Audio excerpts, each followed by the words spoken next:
Hello and welcome everybody to the Summer GT3 Championship Round 5 here at the Autodromo Internazionale Enzo Edino Ferrari, otherwise known as Imola. Hope everyone's having a lovely evening, afternoon, or morning, wherever you are in this fine world. We're here at this lovely 3-mile circuit today. 15 corners, 9 to the right, 11 to the left, and it is 8 to the right, excuse me, I've already messed up. Here we go. Welcome Dominic Smedra to the booth as well. Dom is not next to me today, but he's here in audio. Welcome. Yes, I am here in audio form. I got stuck behind the catering truck. It might have been on purpose, might not have been on purpose, but I love Imola. As Mike was saying, 8 to the right, 11 to the left. We were practicing that just before this, which was kind of funny, but it is a really, really cool circuit. Obviously, a lot of history here. Some infamy, some just regular famille with this circuit, and funny enough, it is really, really wet here. Yes. In Italy. Of course, no Italian Grand Prix this year for Formula One. If anyone remembers, there's a really, really nasty flooding there. So, I mean, a little on brand, but we got a nice double header tonight, if I'm not mistaken. One 30-minute and then one 40-minute race here in Italy. Yeah, this is going to be quite the thriller as it stands. As you said, it's going to be a wet one out there. It's very much going to be lacking in grip, lacking in vision, as well as a slightly darker qualifying. That's not going to help whatsoever, as we are in the qualifying session as it stands. Currently some drivers out there starting their laps, but just want to say welcome everybody. Yes, David saying howdy, welcome. We had Karu being the first one, welcome. David as well. Hope everyone's having a lovely evening, afternoon, morning, wherever you guys are in this fine world. Looks like we've got the even numbers on track tonight first for our Sunday Night GT3 series. And I always love the way that we set up qualifying. It is always something that just warms my cold little heart. Having a nice split session, essentially, which provides for some seriously good competitive times. That way people aren't getting bunched up and things like that, or maybe potentially slowed down. But seeing some new-ish faces. We got Reggie King of the 111 out there. He's not qualifying currently, but I know big-time GT4 guy, Reggie King, sitting in the Lambo, the newest Lambo Evo 2. Of course, Ashley Forster coming in a couple weeks ago, switching to the BMW. A little bit of car ADHD there from the 994 team, but hopefully they kind of get settled. I like the M4 personally, so nice choice there. Yeah, and just want to say hello, welcome Flexi Games. Thank you for the follow as well. Welcome Anti-Airfish. Anti-Airfish, lovely. Yeah. Vadik as well. Welcome. Good luck to our drivers tonight. We have D Thomas Snoopy in here as well. Welcome, Thomas. Why don't we hop into the actual session itself here? Oh, look at that CJ engine. Of course, was here last week or 2 weeks ago when we were running. Of course, last week we didn't have a race because of the North American Labor Day holiday, but CJ Engine, another big GT4 guy. Remember him from GT4 Rookies, racing against him and commentating for him, too. Was, almost like sauce, but with a W. It's a new one as well, so I'm liking the grid so far. Yeah, if you guys are interested, of course, before we get into this qualifying session in signing up, we still do have signups available over on SimGrid. You can get that typed in chat right there. You can find the link over to SimGrid. The GT3 Championship is the one to be looking for this one that you're watching. Currently at the Emilia-Romagna not Grand Prix, but the race. Circuit, yeah. Circuit of Emilia-Romagna. And next up will be Valencia. Very fun. Ricardo Tormo, of course. Another newly really added to the game. A track that you'll really like, because big-time MotoGP track as well, isn't it? Yes, indeed. It's a very flat track as a result, with very low curbing. The GT3s, I've never actually seen GT3s really out there. It's actually coming up in real life here soon. Devin Anthony stranded in what appears to be the beach of the gravel trap, but yeah, Valencia is going to be a lot of fun. Definitely vastly different setup track-wise than what we have here. Of course, Imola, you've got corners like Curve Alta, which is the tip top, right? Essentially is what it roughly translates to. It translates to curve high. Yep, yeah, and then you've got Aqua Minerale, which good old mineral water, great corner. I think it's going to catch a lot of people up in this one. We're on board right now with Drew Burakovsky, who's currently sitting P6 right now in the Fuchsia. Can't forget to really enunciate that. 151.7 gets you P7 right now. Ali Raza coming heater, fastest lap right now of a 148.9 in the wet. What's your fastest time around here, Mike? Do you remember? No, I haven't driven here in a long time. I haven't driven in such a long time. I want to say times. A really good dry time is about a 39. That gets you like kind of alien pace, but a 40, 41 is respectable. I believe I do like a 42, 43 around here, but it's not an easy circuit by any means. It takes a lot of commitment into those corners. You kind of got to eat some of the curbs and really, really want to go fast around here. And there's always, every corner has a tip or a trick to go a little bit quicker. So we'll see how these guys navigate it in the downpour that we're currently experiencing. Yes, indeed. Also, Vadik asking me how my holiday was. Well, how Mike Burkov's holiday. Come on, Vadik, that joke's being a dead horse on that one. I mean, it is funny. I haven't done it recently, so I almost did it recently. Oh yeah. Well, yesterday, you got to have some serious jet lag. You're going from South Africa yesterday to Italy. The travel budget for Tracklicious is immense. Yeah, especially after my Monaco holiday that they sent me on that Vadik is talking about, of course. Yeah. But no, not quite. Of course, down in Monaco, Oregon, and had some fun down there. But no. Monaco, Oregon, yeah.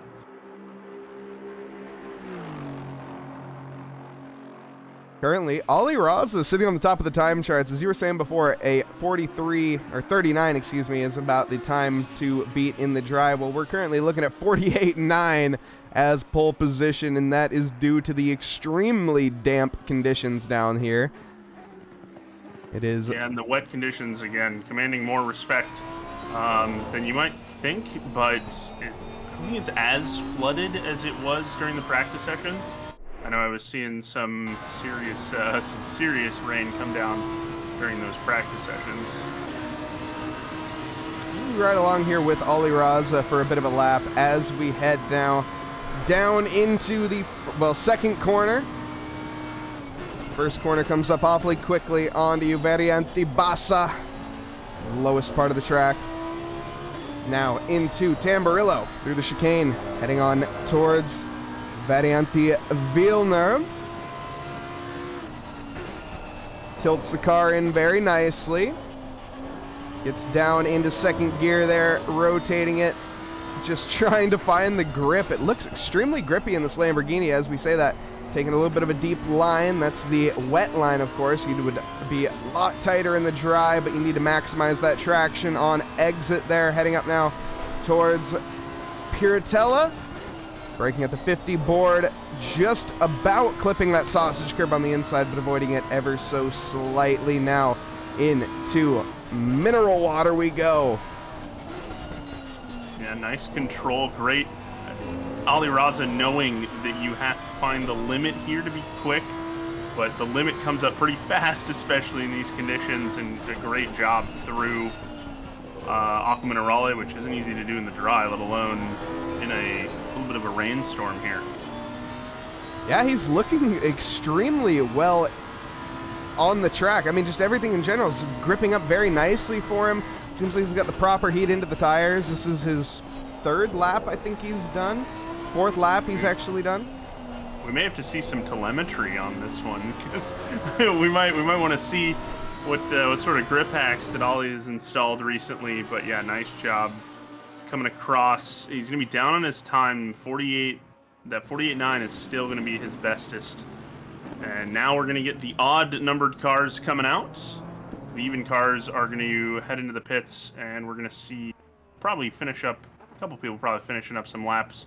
Will Campbell The Canadian in the 364.296 will be finishing that lap up. Steven Tomazic out there with the odds. Of course, one of our broadcasting partners, Steven Tomazic. Also, how many racers are competing tonight? As it stands, we have 32 drivers on the grid for this soaked Imola session. 32 very brave people. That is for sure. We'll Looks see like how Ricky Scott's gonna come across. Oh, he's gonna dip into the pit lane. All right, he's done. He was down on his lap anyways, just practicing his pit entry there. And it is crucial that gets done. Of course, there is a required pit for this race. I believe you can either take fuel only, or you can take fuel and tires. With a wet race, probably just gonna want to do both. But yeah, and the pit lane, as we were saying, in terms of the entry, very crucial to practice due to the fact this is a very old-fashioned style pit lane. The entry is a bit awkward. They do give you a bit of stopping room in terms of it. I wish Matter Team came in so we could see it. Matter Team, though, is on the even plates, of course. He will be coming in not able to complete a lap after that. But the, yeah, basically, I mean, this pit, founded in 1953, this track, and unchanged and basically since 1994, but the pit lane I don't think has been changed. Yeah, I think, of course, the only corners that have been redone are the ones Tamburello, adding the chicane there, and I believe that's really the only difference. I think it's also run the opposite direction than when it was previously, if I remember that correctly. But I know part of the circuit doesn't exist anymore, but yeah, relatively unchanged. Of course, very infamous circuit where Ratzenberger and, of course, famous F1 driver Ayrton Senna both tragically lost their lives here in Imola, but that's why we get to sim drive in the rain, right? Yeah, most certainly, and very, very tragic indeed. That was back in 1994, of course. Both of them losing their lives on the same weekend. Yeah. Wild story, and like I said, infamous track, but man, does it provide some really cool racing. I wouldn't say it provides cool racing in the new Formula One cars, but you take a look at like GTWC, or next year we get the World Endurance Championship at Imola, and I am so excited to watch some mixed class racing go around Imola. I'm a big time Imola fanboy when it comes to endurance racing and things like that. It's a good track for that, for sure. Ooh, Vidic going a little wide here as we ride on board with him, but Ricardo Rivera, we saw couple last outings, he's been rapid. Nothing's changed. No, he's most certainly continuing that stride, slamming it onto pole position, sending it back to the pits, and going for a little bit of a setup change right away, saying that wasn't good enough, I can do better. A little interesting. I wonder if he's going to maybe drop some fuel out of the car, maybe adjust pressures. Yeah, 148.77 currently the time to beat as we look at Jelson Cruz, as Mike is on board with him, coming around the last set of corners there. Also, Flexi, to answer your question, how long is the race? There is not just one race tonight. No, there is two races tonight. It is a 30-minute, 45-minute doubleheader. We're going to see two incredibly, well, we'll see if it's two wet races. We have at least one wet qualifying as it stands, but I think the conditions are going to hold over. We will see, though.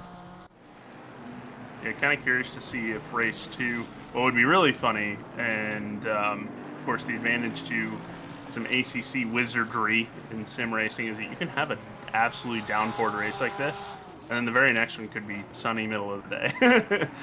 if they decide to do that, as Ostitsev bottles his lap there. Bit of a bummer. He was up for a little bit. And as you were saying before, the newcomer to the Trackalicious Leagues, a name that at least I don't recognize, the Anton Voss or Was?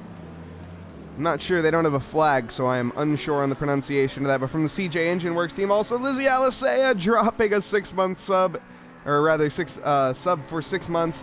Currently on a 4-month streak. Lizzie, welcome. Thank you so much. Much appreciated, and looking forward to the upcoming Thursday race, the grand finale, of course, for the Thursday series. Look forward to that. Of course, signups are still available. Where is that?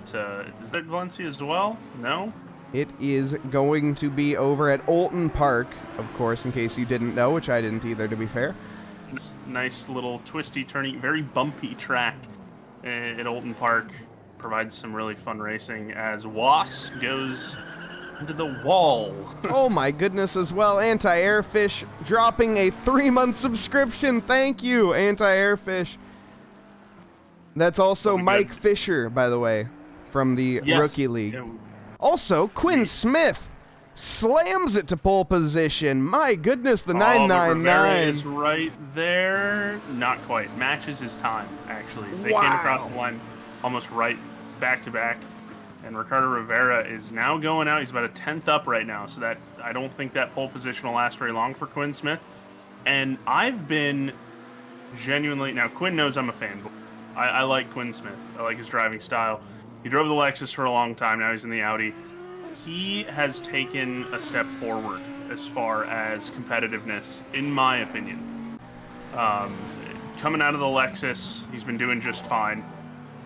And if not even better. I don't think he's seen this kind of competitive pace ever, really. I think you're selling Quinn Smith a little bit short there. I think Quinn... He's definitely, he had a little bit of a slump in the recent months, I would say, but he's always been on top of the ball. He kind of just... Now, here's the thing. I'll rewind my statement a little bit. The fact that he can take the Lexus and put it into a top 5 position amongst these kind of drivers, or in our Pro Series that we had last year, is insane. So having him in a car that actually has some support, some backing behind it, which is going away, unfortunately, that's impressive. So I'm not doubting him. I'm not trying to sell him short. I'm saying that he's really stepped it up. He's gone to the next level, in my opinion. And Ricardo Rivera isn't going to match his time. I think we are about to see a change in the lead here. As Ricardo Rivera is absolutely flying, and he smashes it into the 47s there. 47.99, only just enough. And of course, Ricardo Rivera, some Puerto Rico E-Racing Club SRO appearance. Participated in SRO North America Silver. I believe finished 11th last season, which is, of course, SRO Esports, so impressive driving there. I think we saw these guys join us about 2 or 3 seasons ago now, the Puerto Rico E-Racing Club members, and it's been awesome to see their progress, especially. I know you're saying with Quinn Smith the progress, but just the sheer race pace of all of these guys. Ricardo Rivera, I'm putting myself on the spot here because I know there's quite a few of them, but I literally have drawn a blank completely in all of them, which is ridiculous. I believe Velasquez as well. Yeah, Ronaldo Velasquez. In P25 519 Mercedes. But yeah, Ricardo Rivera. I've raced against Ricardo Rivera. I've been lapped many a time by Ricardo Rivera across multiple leagues between Box 3, Trackalicious, SFR. He's a bit of a stud. So it is cool to have that kind of competitiveness, and it's cool to see those guys jump in and share the track with us mere mortals. Ooh. Also, Anton here, I want to say it's Vaus. Was doesn't sound right. I'm just going to be honest. There is no flag. Is it Vaus? Anton Vaus? I think you should go with as churched up as you want. Quinn Smith's up on his time, by the way. He's up at 10th. I don't think it's going to be enough he's coming through the Ravatsas right now. Oh no, he spins out. Commentators curse, exclamation mark curse. In the chat, Quinn Smith will be on the first row, but he will be P2, looks like. Kyle Jr. comes across the line in 9th. Got Jace Wright, the Controller King, in 7th. The top 3 dominated here with, well, 2 McLarens actually in the top 3, which is nice to see. We were just watching, of course, Kyalami yesterday, where the McLaren didn't quite get to show its stride. Not the greatest track there. Christian Dubé here. Look at that livery from Christian Dubé.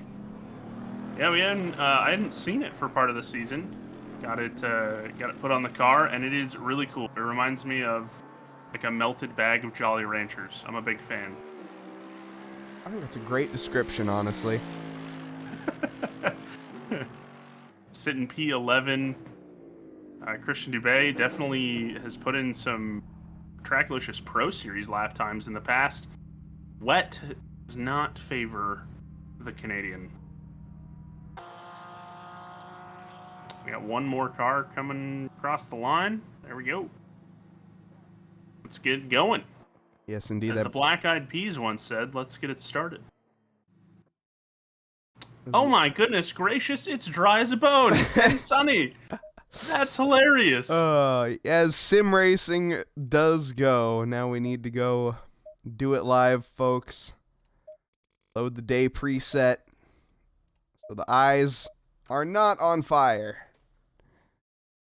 Mouse, there we go. Oh my goodness gracious, load above. My guys in the truck are really messing me up right now. All right, there we go. No worries, because you got a little bit of time, because we got to meet our drivers here, of course, starting up in P1, as we said before, the Puerto Rico E-Racing Club.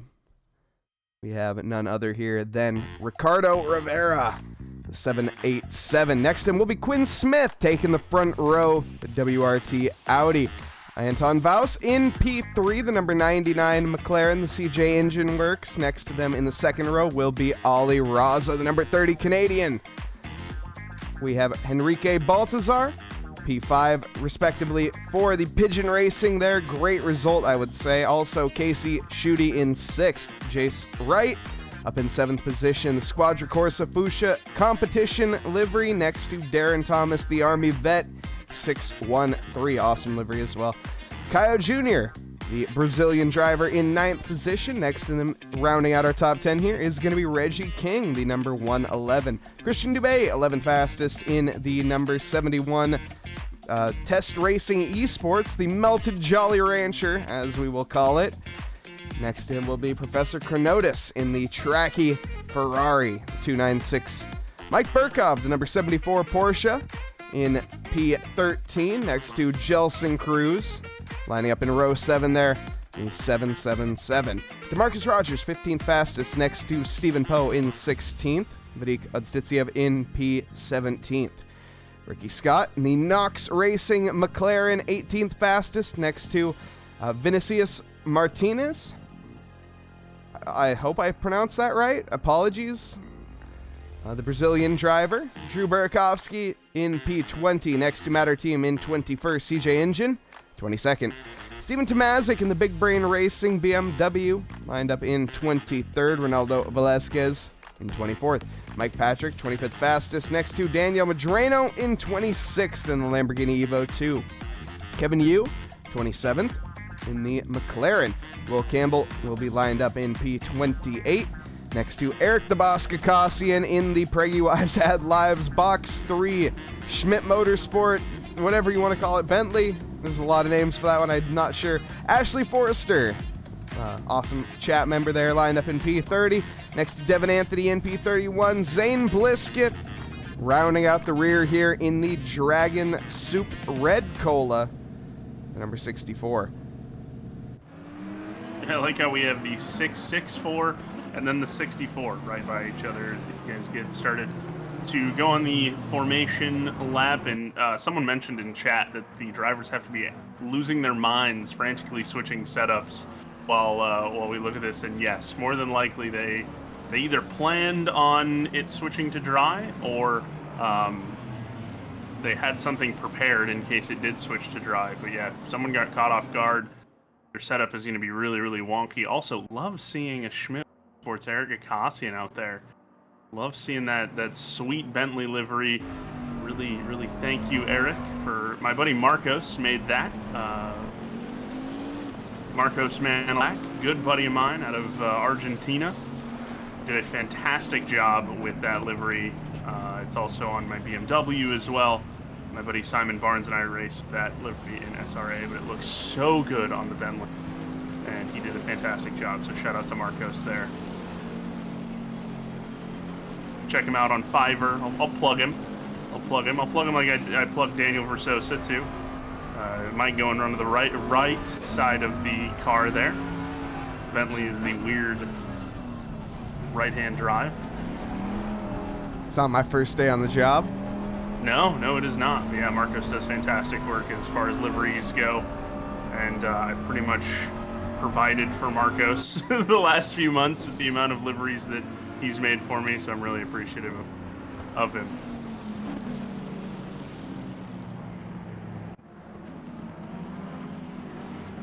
Do have a couple 5-second penalties.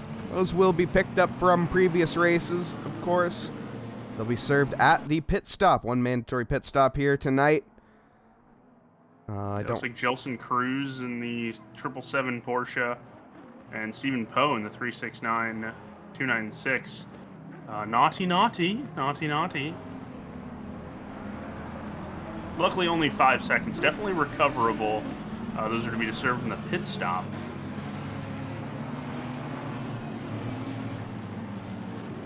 As the guys in the truck try to find the driver's briefing document to find out what they need to do in a pit stop.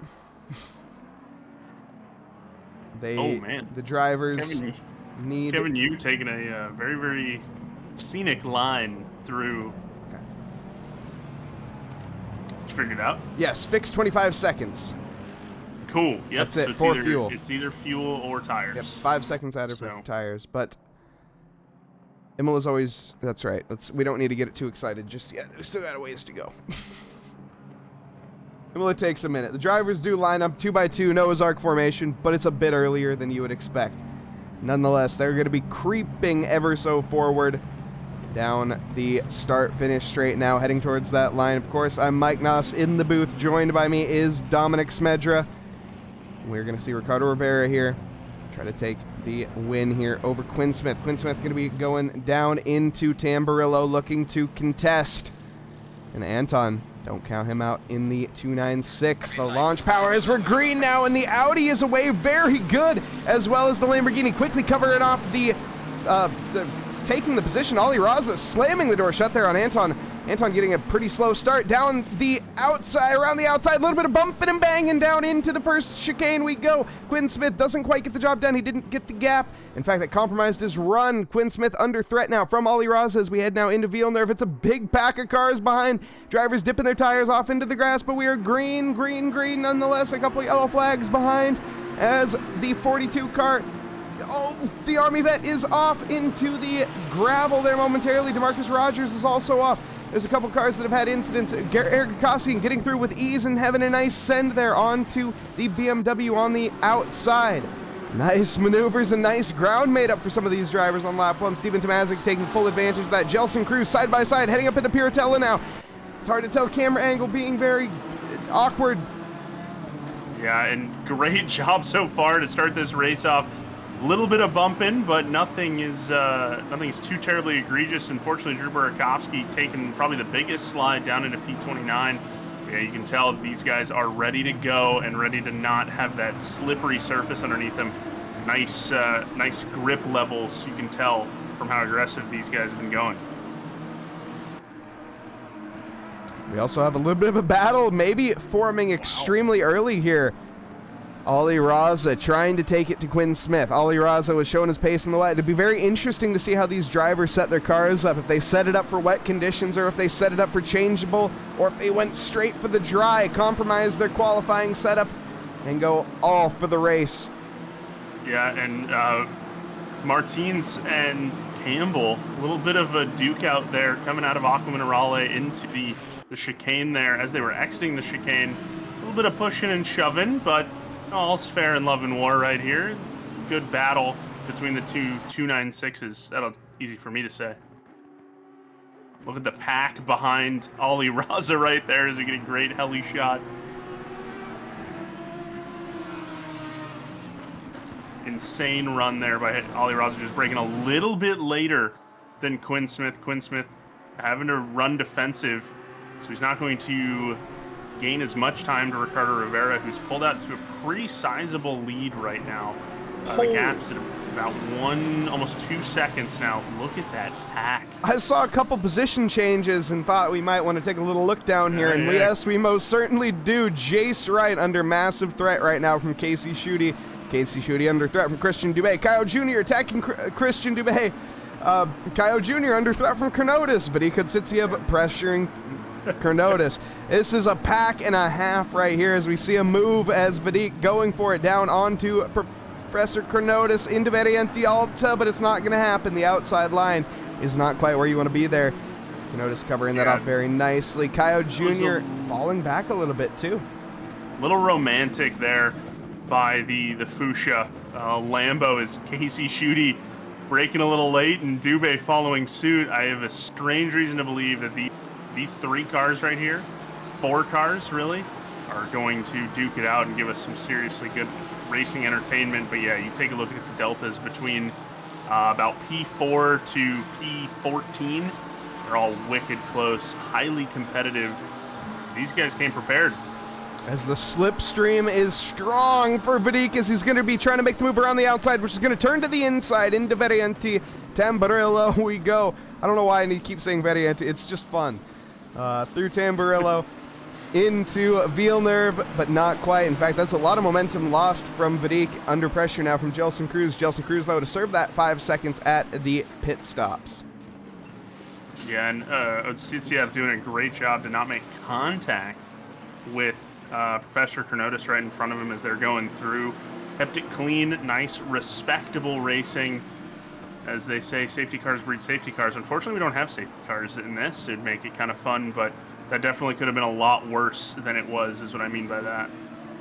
And Crunch 64, is this US? Yes, this is. This is an NA series.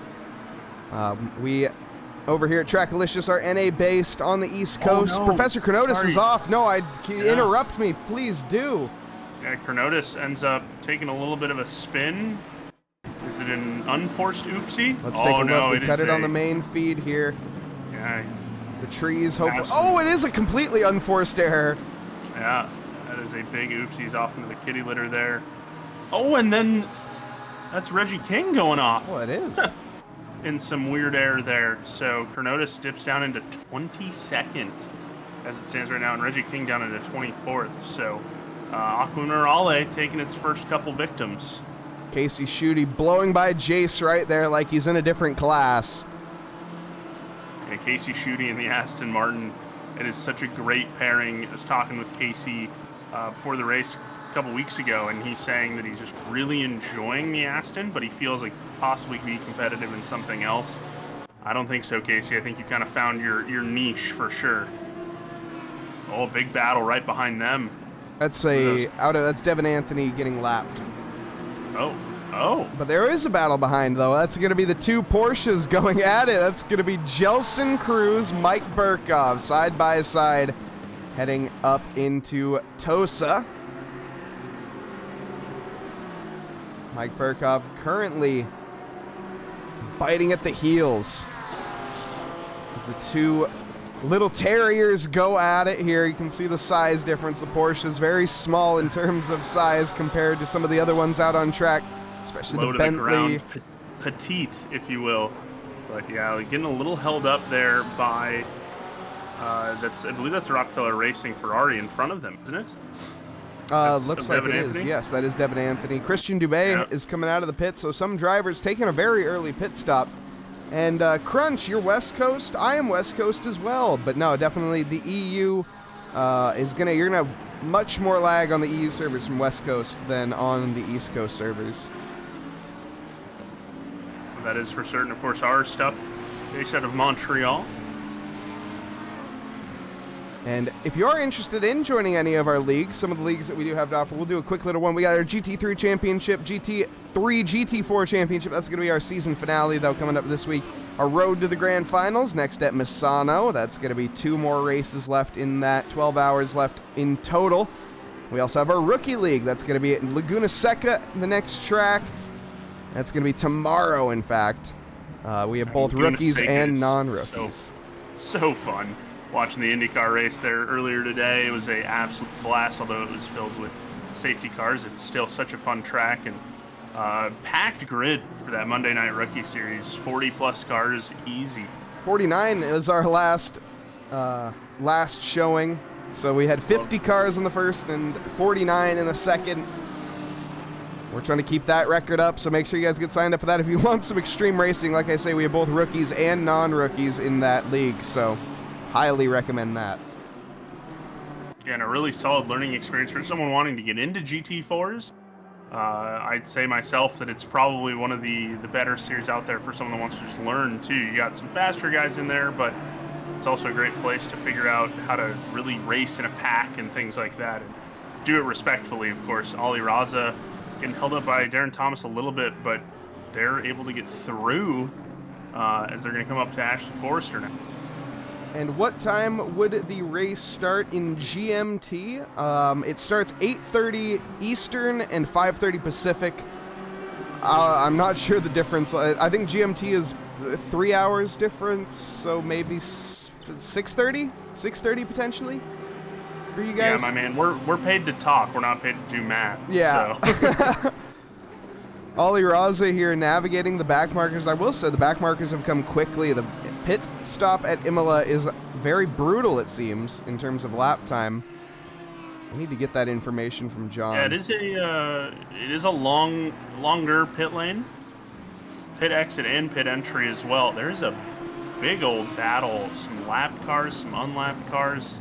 Guys on the lead lap. Casey Schutte making a move on Voss here, moving up into P6 as Jace Wright, the controller, joystick Jace as we call him, is squeezing. Oh my goodness, Voss. Ollie Raza is through. Wow, nice. I was looking at my other monitor. Did that happen within 20 seconds? Let's take a look. No, it went through Tosa, it looks like. Yeah, that hairpin, you get a good, nice exit or good grip coming out of Tosa there. It's all over for your competition. Casey Schutte now pulling a gap on Jace Wright as the Fuchsia competition. Ooh, that's a track cut for Jace Wright, for sure. The Fuchsia competition cars kind of trying to hold up competition a little bit. Wow, coming through the chicane there at Variante Alta. As Mike wants to put Variante at the beginning of every single corner name. Quinn Smith not letting Ollie Raza off the hook too terribly easy, still within a second of him. And Odstitsev trying to get by the 29 Ohio Jr. The Brazilian versus... Oh, and Odstitsev is going to say, I'm done with this battle, let's go pit. Oh, GMT is British time, not mountain time. My bad. Yeah, I'm pretty sure, though, if you do go over to SimGrid and you are signed in with SimGrid, it should tell you the time of the race, according to the time zone that you have set to it. So I'd recommend checking it out over on SimGrid. That's where you're going to find the most accurate time translation. Also, Mike Burkhoff trying to get past Ricky Scott here. Scott has managed to wedge himself in between Jelson Cruz and Mike Burkhoff. Burkhoff almost frustrated at the rear end of that McLaren.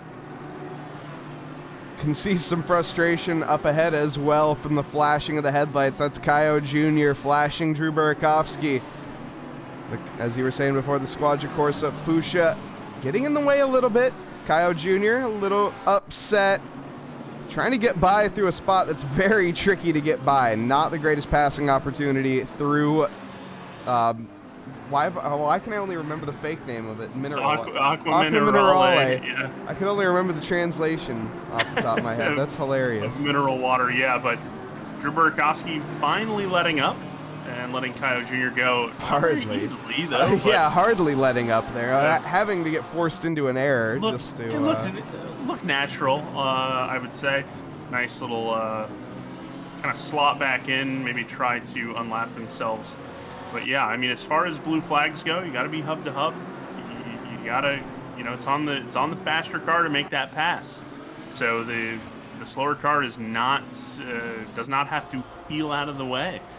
You got to work for it, and Burkowski took that latter part of that sentence to heart, for sure. Ronaldo Velasquez, side by side we go with Stephen Poe down to the first chicane. It's going to be every advantage in the world for this AMG coming up now. And in fact, I think he's going to have the job done fully before the corner even starts. Look at that. The 519, getting it done like clockwork.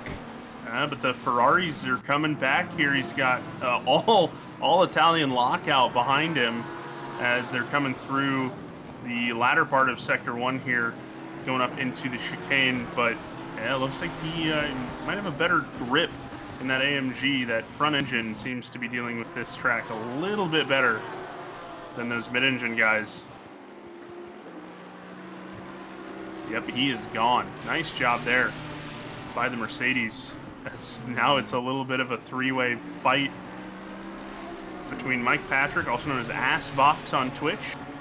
Go sauce him a follow. He's got a really, really sweet setup that makes racing really fun to watch. So, highly recommend. Good watch as he's going to make a move here. I believe that's Stephen Poe. Yeah, he's going to have a very tough time getting the move done there on the outside.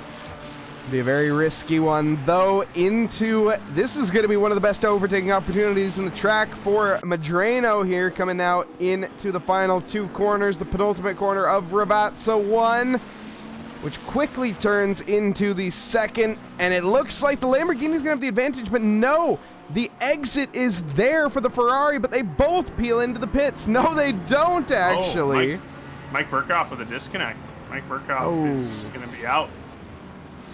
I saw the yellow flag, and then everything went black on his interior. So, yeah, that one sucks. Oh, no, and a stop-go 30 for Ricky Scott, speeding in the pits. And, yeah, very unfortunate for Mike Burkhoff there with that disconnect. Welcome, Talentu.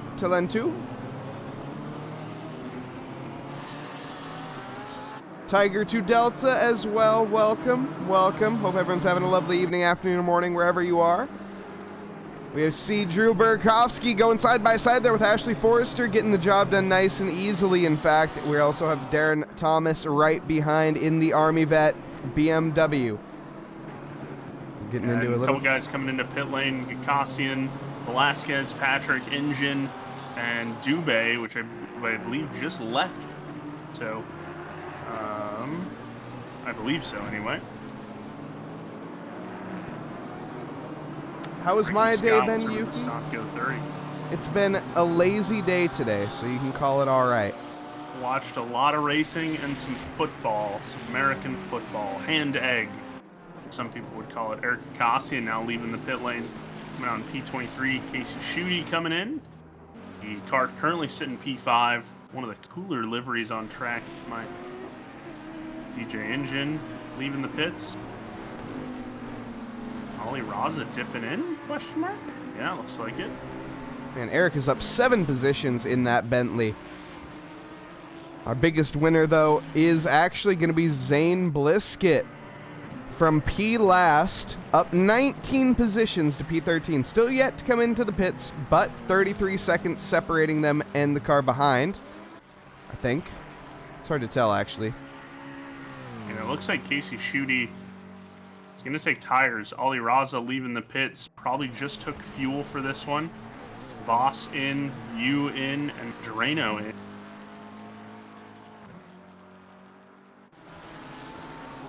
It's a nice little reshuffle of the order here. I just heard the Casey Schutte Aston Martin gurgle out of the pit lane. I always forget how cool the Aston Martin sounds at low speed. Look at this livery as well from Reggie King, who's currently on full attack mode onto Ashley Forrester in the BMW. Oh, Mike Patrick with a big spin. Oh, and a big hit to the barrier as a result. Let's see if we can catch that one. Is that... oh, it was assisted. It looks like Matt, our team, bonked the rear end there. Very heavy one as well. Kevin Yu with yellow flags and Danny Medrano popping up right now. What's happened to them, Dom? Danny Medrano? Looks like they may have had a little bit of a coming together, but they're out of it nonetheless. I think it was a pit lane exit. Oh, was it pit lane Medrano. Exit? Okay, both of them probably pit lane exit. Okay. Yeah, Quinn Smith. Well, Danny Medrano got real close to Quinn Smith coming into that first chicane there. But yeah, nothing terrible to report as far as that goes. CJ Engine coming into the pits again, I believe. I think we saw them pit earlier. Yeah, there's that Reggie King livery. Very cool. I believe King did that himself. DeMarcus Rogers leaving pit lane. Stephen Poe in to get fuel / or tires. Enrique Baltazar finds himself in P2. Quinn Smith in P1. Coming up on Kevin Yu. He's trying to lap here. And where is Ricardo Rivera, who currently sits fastest time, is leaving pit lane. Sitting in P7. So Quinn Smith right now, he pit. And he's currently sitting ahead of Rivera. So the undercut may end up being the favorite right now. This is going to be a good run here for the Lamborghini of Reggie King, but not quite. Once again, that outside line just not quite favorable enough for him. Ollie Raza in the pits Stop go 30. Yes, indeed. That you hate to see. Zane Blisket with a little bit of a scenic line. Looks like Aquaminerale steps out and grabs that McLaren. Nice save though. So it looks like Ollie Raza's got a penalty. There was another stop go 30 that I saw on the board as well.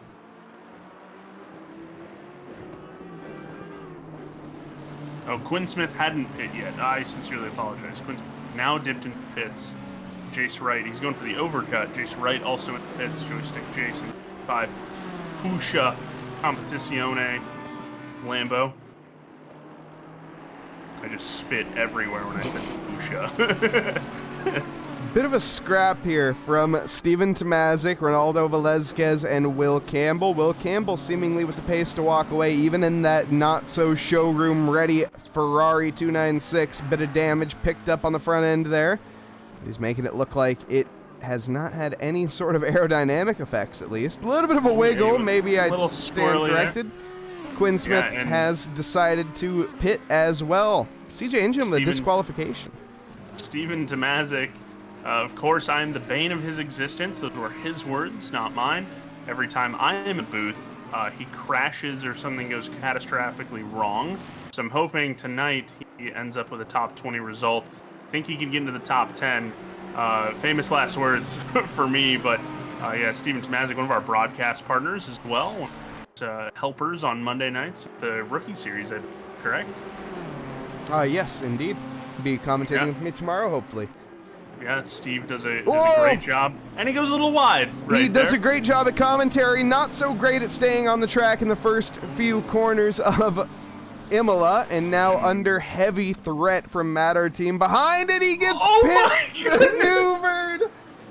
No way! No way I just said that and he gets spun out by Matt, our team. Now that's Matt, our team's, that's going to be reviewed by stewarding 100% because that's Matt, our team's second bippity boppity boo right there.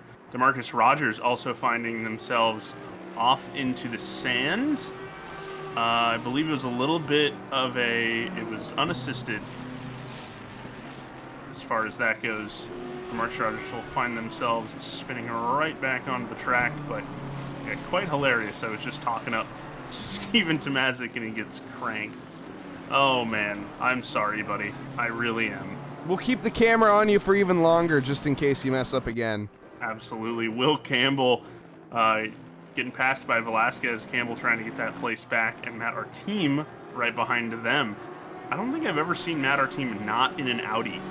He'll have to, may have to get some inside information on why he likes the R8. He's good in it, I will say that.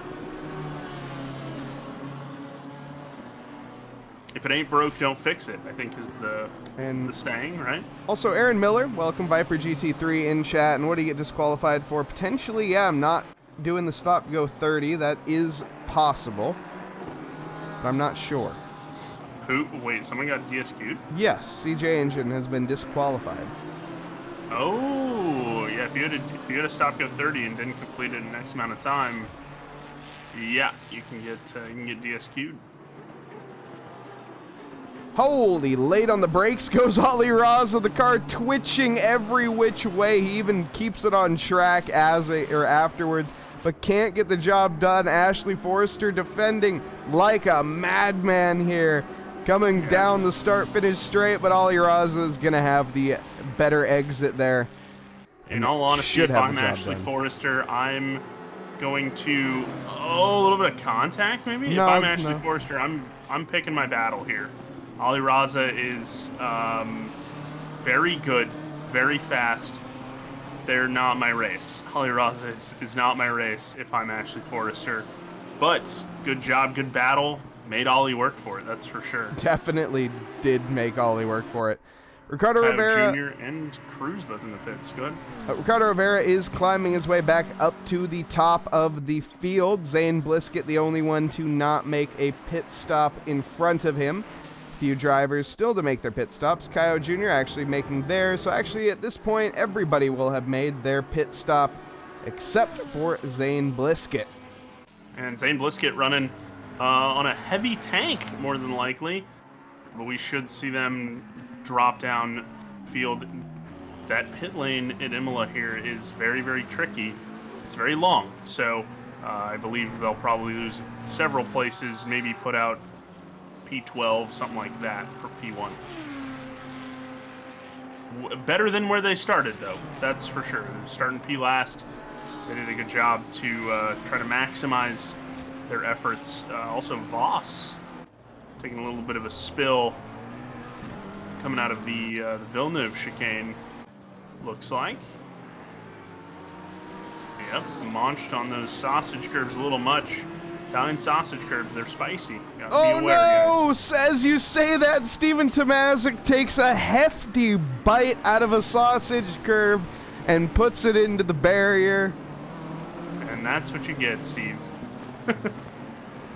For no reason at all, I have successfully voodoo cursed Steven Tomazic, 100%. You have ruined Steven Tomazic's racing career, Dom. I mean, yeah, he really, like me, he should stick to the booth, to be totally honest. Absolutely. It's a sign, Steve. Hang him up. Come join us. We have cookies every once in a while. Tomazic's going to be going under an alias after tonight. More than likely, yeah. Hey, don't put me into this boat, Zay. I'm sitting here with a little voodoo doll, and I'm just poking pins in a little plush BMW M4. I'll admit, my camera timing is... I'm the camera guy, but besides that, blame Dom. He's the one that's put the voodoo curse on Steven Tomazic. It's not me. What can I say? I'm a witch doctor. Oh, speaking of, holy smokes, we have a Trackalicious staff battle happening. It's been... it's no longer happening. Well, Eric the Boss Kikasian yep. outpaced. Yeah, doesn't know how to drive that Continental. As I say that, he's getting a nice run here. The thing is a rocket ship in a straight line. It actually got a bit of a power nerf recently in 1.9. Okay. It is not necessarily as quick as, say, like the Lexus, but it is decently fast. Well, how are its brakes? Oh, they're not good enough, and they force Steven Tomazic off the track there, but Eric keeps his foot in it. Oh, my goodness, Eric. Hey, he must have heard me say he doesn't know how to drive it. Good job representing Schmidt Motorsports pretty well. DeMarcus Rogers, while all this is happening, has slipped into these guys' DMs. Dispatched of Steven Tomazic now. Steven Tomazic has a McLaren that he's looking at. Oh, and he gets out of shape, but the around the outside pass for DeMarcus Rogers and the DIR Racing McLaren here. It's all gold and white. Oh, and he nails DeMarcus Rogers hits him. No way.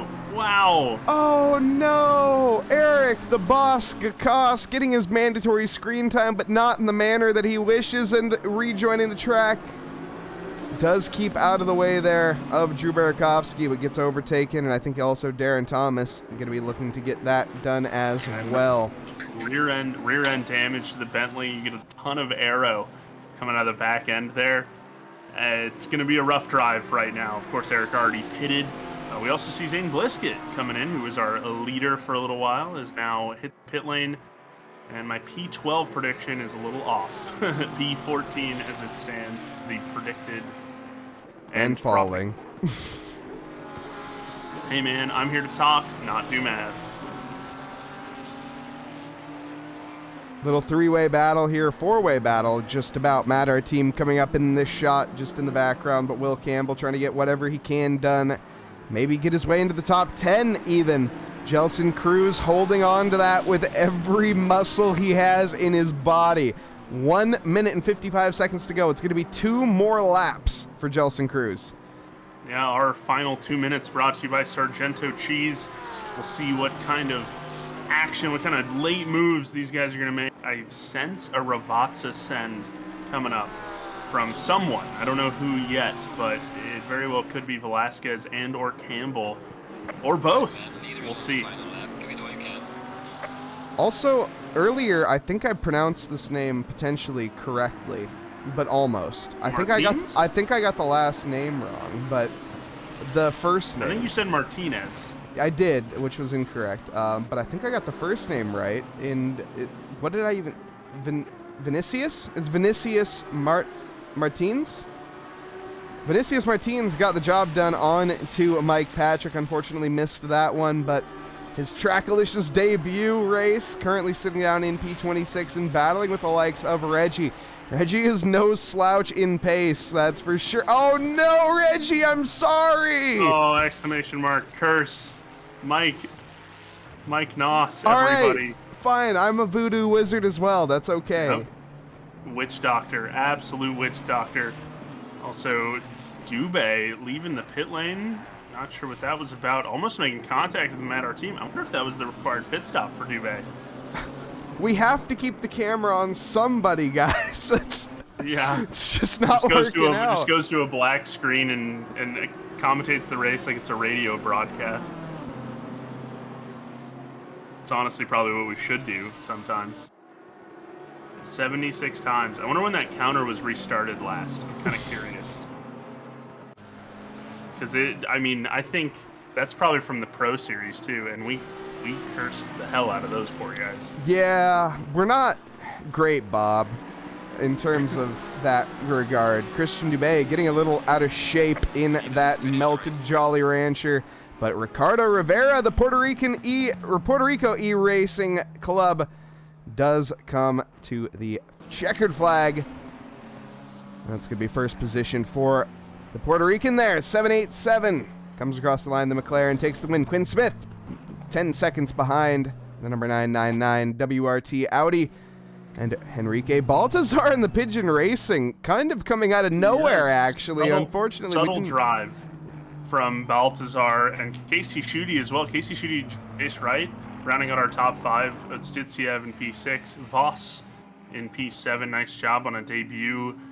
Caio Jr., another Brazilian in P8. Jelson Cruz defending that top 10 spot, coming in P9. And Velasquez coming in P10. So nice little shuffle there, but yeah, a little bit of a dark horse pick. Baltazar, I did not have them on the podium, but podium for race 1. Looking pretty competitive. Eric got punted or something at the end, or crashed. He probably punted himself, to be completely honest. It's Eric the Boss Kakasi, and we're talking about here. No, sorry, Eric. DeMarcus comes across the line. We're good. But he has his CIA, or TIA, Trackalicious Investigation Agents, to watch the stream over. Oh, yeah, Nice 100%. switchback. Devin Anthony on to the final few corners. Bit of bumping and banging. Ashley Forrester getting out of shape.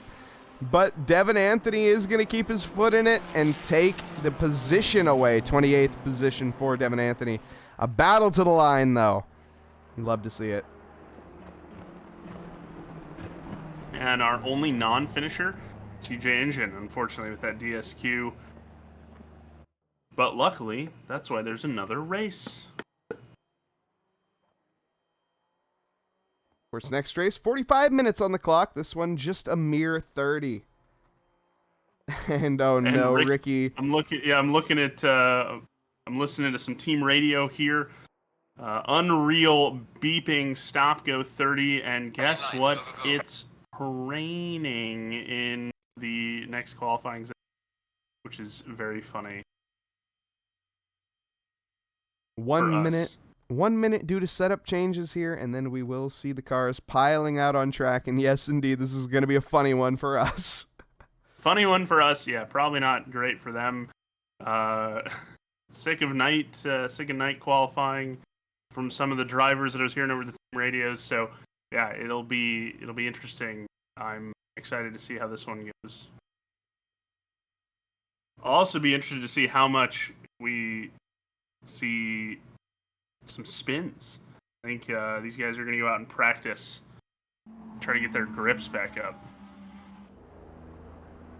Of course, drivers are allowed to queue up at the end of the pit lane, but they are not allowed to come out onto track just yet. Wow, visibility is poor at best in that camera rain's angle. Coming down sideways. Let's adjust the.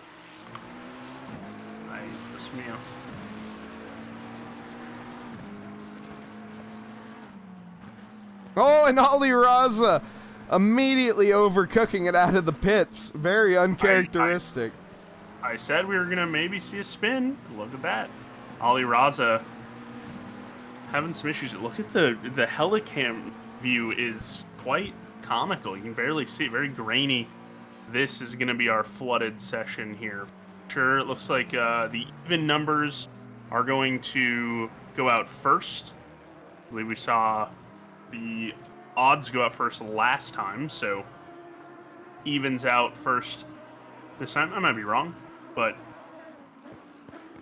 Ali Raza here looking to maybe secure a P1. It'll be interesting to see if we get another dry race, a wet qualifying dry race. I'm on board with Casey Schutte, who looks like he took dry tires for practice. He's slipping and sliding all over the place. Ali Raza also slipping and sliding all over the place. Luckily, this is an out lap. Maybe try to develop a dry line, although it looks like it's tough. These conditions are a little bit of a woof ski, as yes, all the crew chiefs are saying some expletives, that's for sure. Money is on wet quali dry race again. You might be onto something there. Anti-air fish, that is for sure. Let's take a look at Ali Raza, who Mike has the camera on right now as they come through the Ravatsas. I'll be setting a lap time here. We saw 147 from Ricardo Rivera. He's got building a gap and a little bit of an engine issue. Mark, like my livery, Dom. Eric, it brings a tear to my eye. I'm not gonna lie to you. It's great to see you in those Schmidt Motorsports colors. I never thought that I would be able to sway you into those beautiful, well, right now it looks a little janky on my screen, but it's great to see us come together. I lost my mouse. But I'm pretty sure Mike is back. Dom losing his mouse and losing his mind, as always, folks. Oh, there we go. Ali Raza off in the grass. I think this is going to be a struggle for some of these guys. We're going to see 150 lap times. Conditions are definitely looking poor. It's wet, and it says that it's drying in the next 10 minutes. It's wet, Mike. Wow. Well, I guess I'm more getting on that it's not flooded. It does look flooded, but it's not quite. I wish we had the Ollie, the weatherman from Family Guy. It's raining sideways.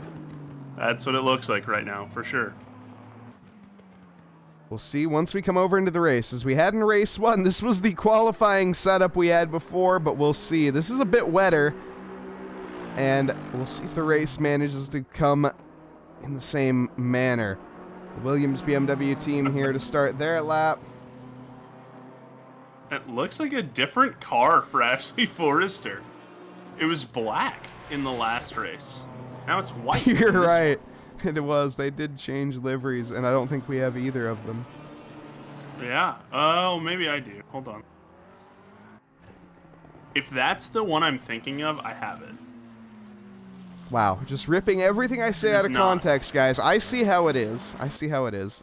Oh, anti-airfish. I was 100% with you.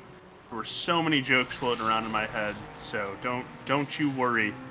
But I am maintaining a professional atmosphere in the booth here. Mainly because I'm handcuffed to Mike and a chair, so... Yeah, that does change after the session in case anyone is curious. I go back to the basement, and Dom goes back to the cellar. It's the standard Which is below arrangement. The basement. Yeah, Eric blindfolds us and puts us back and has little cattle prods that he pokes us back into our holes with.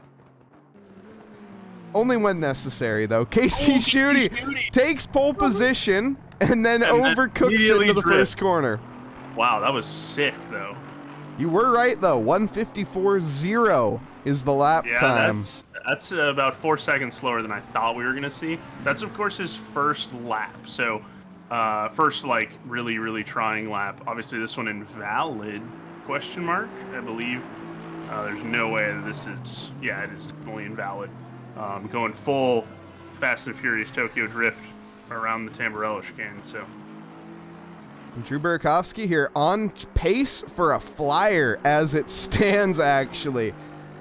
With plenty of track to go as well. We're going to see if he can manage to keep this lap together.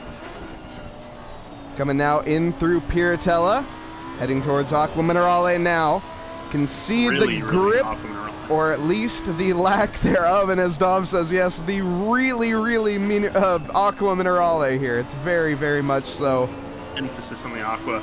Also, Martins, 22 car, coming in with a heater, 54.0.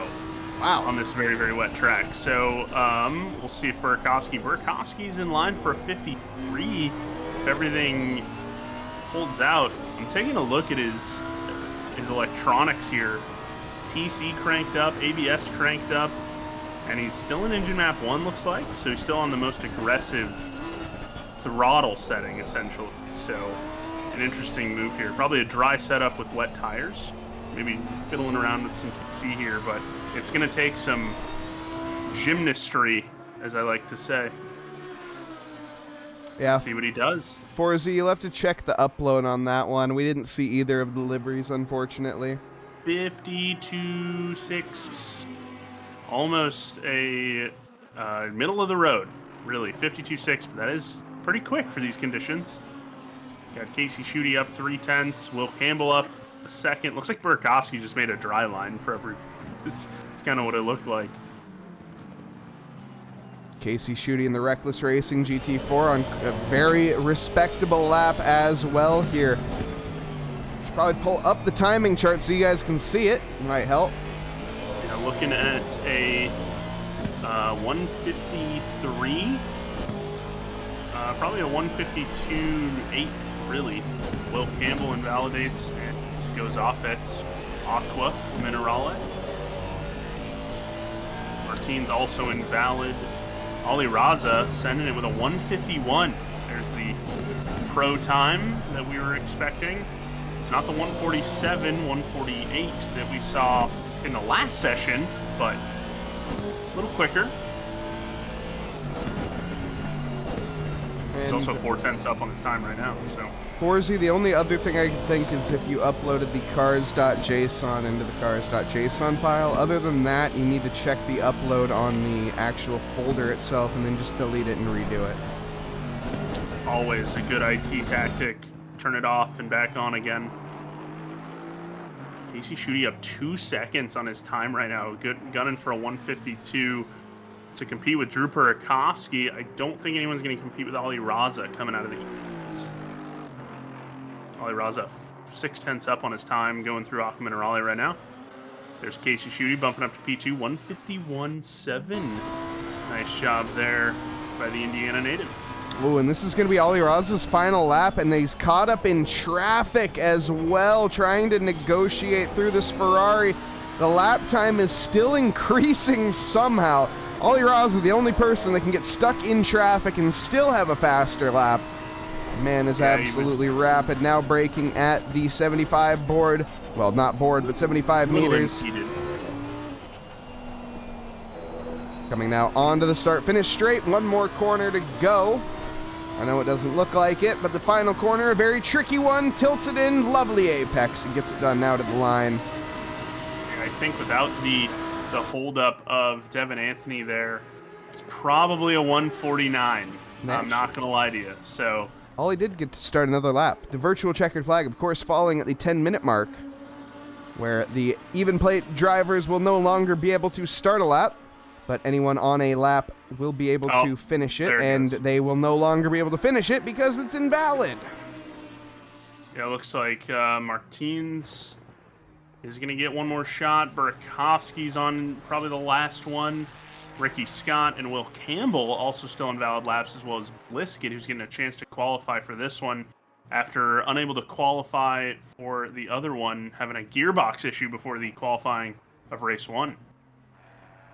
Oh, and Martins, that's going to be their lap done. Burakovsky, the track rubbering in every single lap, or not rubbering in, but rather getting drier every lap as the conditions are letting up just ever so slightly. So we will probably see a little bit faster times from the odd numbers, but we'll see. We'll see. Big advantage to the odd numbers here is the evens obviously set up that dry line.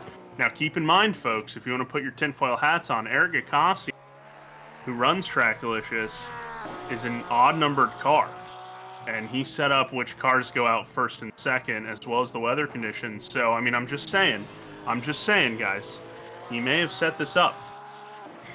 That's a joke, by the way. You can all laugh now in unison. Throw your heads back. I'll let you die on this hill, Dom. Yeah, that's fine. Thanks, Mike. Really appreciate it. I got a lull. We're good. I got a lull. We're all right. Thank you, Lizzie, for painfully laughing at my joke. Mike Burkov here, heading down to the final few corners now.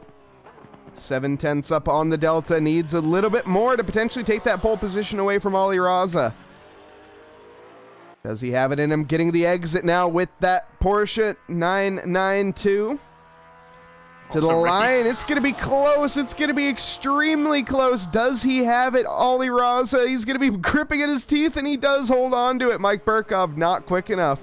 7,000ths off the time, or 700th, excuse me, off the time. Also, Ricky Scott finishing out the even-numbered cars. Ricky Scott and Will Campbell finishing out the even-numbered cars.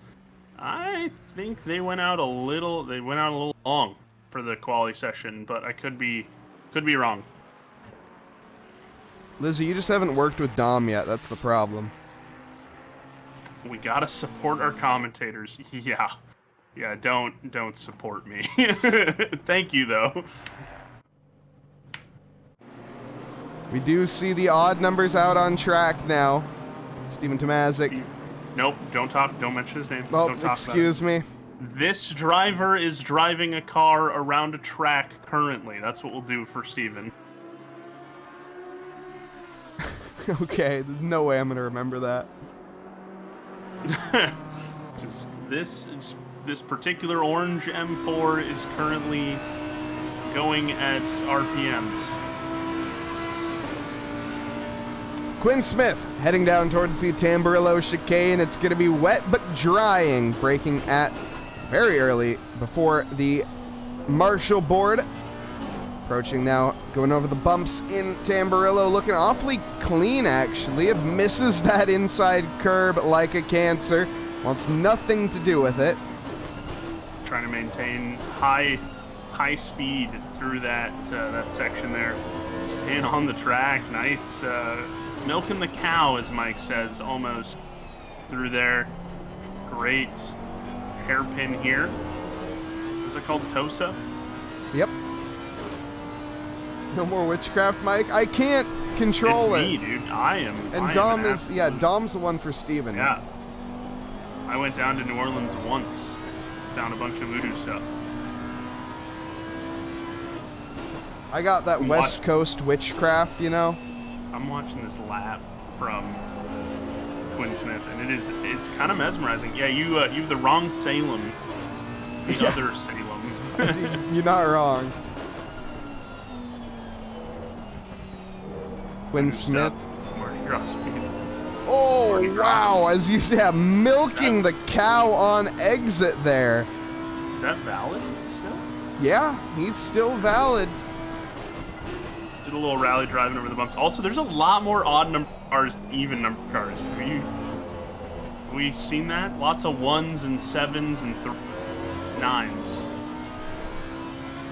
Well, Speaking of 7s, nonetheless, having a little bit of a moment. At least that's true. Lizzie is the Wicked Witch of Watkins. That's fair, but that's only in driving circumstances. Man, what a nickname! Not necessarily. I mean, sweet name, but probably not one that you wanted. She earned it.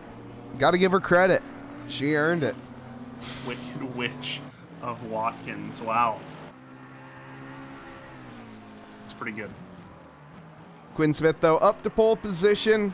Ricardo Rivera looking to take that time to him as well. Currently 1.2 seconds up. He only needs a second. Just needs to keep this lap together, keep everything in his pants. He only needs a second, which is really funny term in racing when you think about it, because a second in GT racing is a long mile, but he does have it. You know, we joke, we giggle, but the track conditions 1.2 right now. The track conditions improving every single lap are what allows those times to be possible. Quinn Smith with an off, he's not going to be able to really recreate. So maybe got time for 2 more laps, maybe one, an out lap, and then a fast one. Ricardo Rivera is going to snake pole here again. Provisional, of course. Needs to keep it on the track for the final few corners. Very easy to invalidate out of the second Ravazza. Love that that Agip sponsor. There we go. 149.2. That's fast. That's fast in these conditions for sure. He's actually coming up on Quinn Smith. Yeah, that Agip, Agip. I don't know how to pronounce it, but I always love that logo. This is a very, very nice livery. Very cool. Yes, clean. I like the number board on the panel. It's not on the actual car. The 787, its own little panel. Very, very cool touch. Looks very legitness, as the kids would say. Quinn Smith did manage to invalidate his lap. Anton currently 6/10 up, only needs 7. Quinn's on an out lap right now. Just left the pits. Oh well. So that's That'll do it. Jelson Cruz spinning out, heading back to pits. They should have time to set one more lap, Jelson, and they definitely should take advantage of that because the track improving so much every single lap. We can see the even numbers definitely gaining the time on the odds. There's no doubt about that. Looking at Darren Thomas in the 613, man after my own heart. I'm a 614 numbered guy, so 613 is up 2/10 on the time, looking to set a 1-4 roughly. And Darren Thomas also with an incredible livery. I know I've said it before, and I'll say it a million times to be completely honest. Massive thank you to all of our servicemen and women out there. Cannot thank you guys enough for what you do. Darren Thomas representing them with an amazing livery here. That really is truly worth the representation. So thank you, everybody. Like I say, all men, servicemen and women out there. We really wouldn't be here without you. And he comes in P5.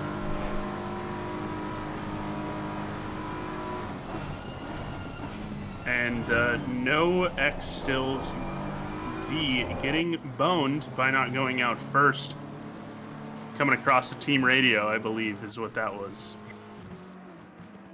Yeah, like I said, the master, I mean, the guy that orchestrates it all, he's an odd-numbered car. So, I mean, if you want to throw your tinfoil hat on, I'm going to get so yelled at for that. Yeah, you shouldn't say that. I'm being funny, but yeah, no, it is. There's no strategic advantage. It's what it comes down to is conditions. So it is just the way that our qualifying sessions roll. Next time you may be on the receiving end of the good side, and you probably won't be complaining then. Or a typhoon for both classes here. It can go either which way. It's the way the cookie crumbles. The cards dealt. The ways of the roads, Bubs, is how I put it. But having mass hysteria and, conspiracy theories is fun, too.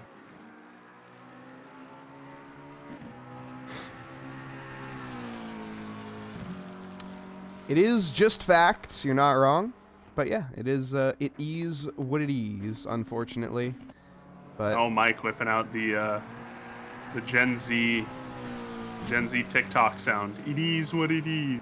It is, unfortunately.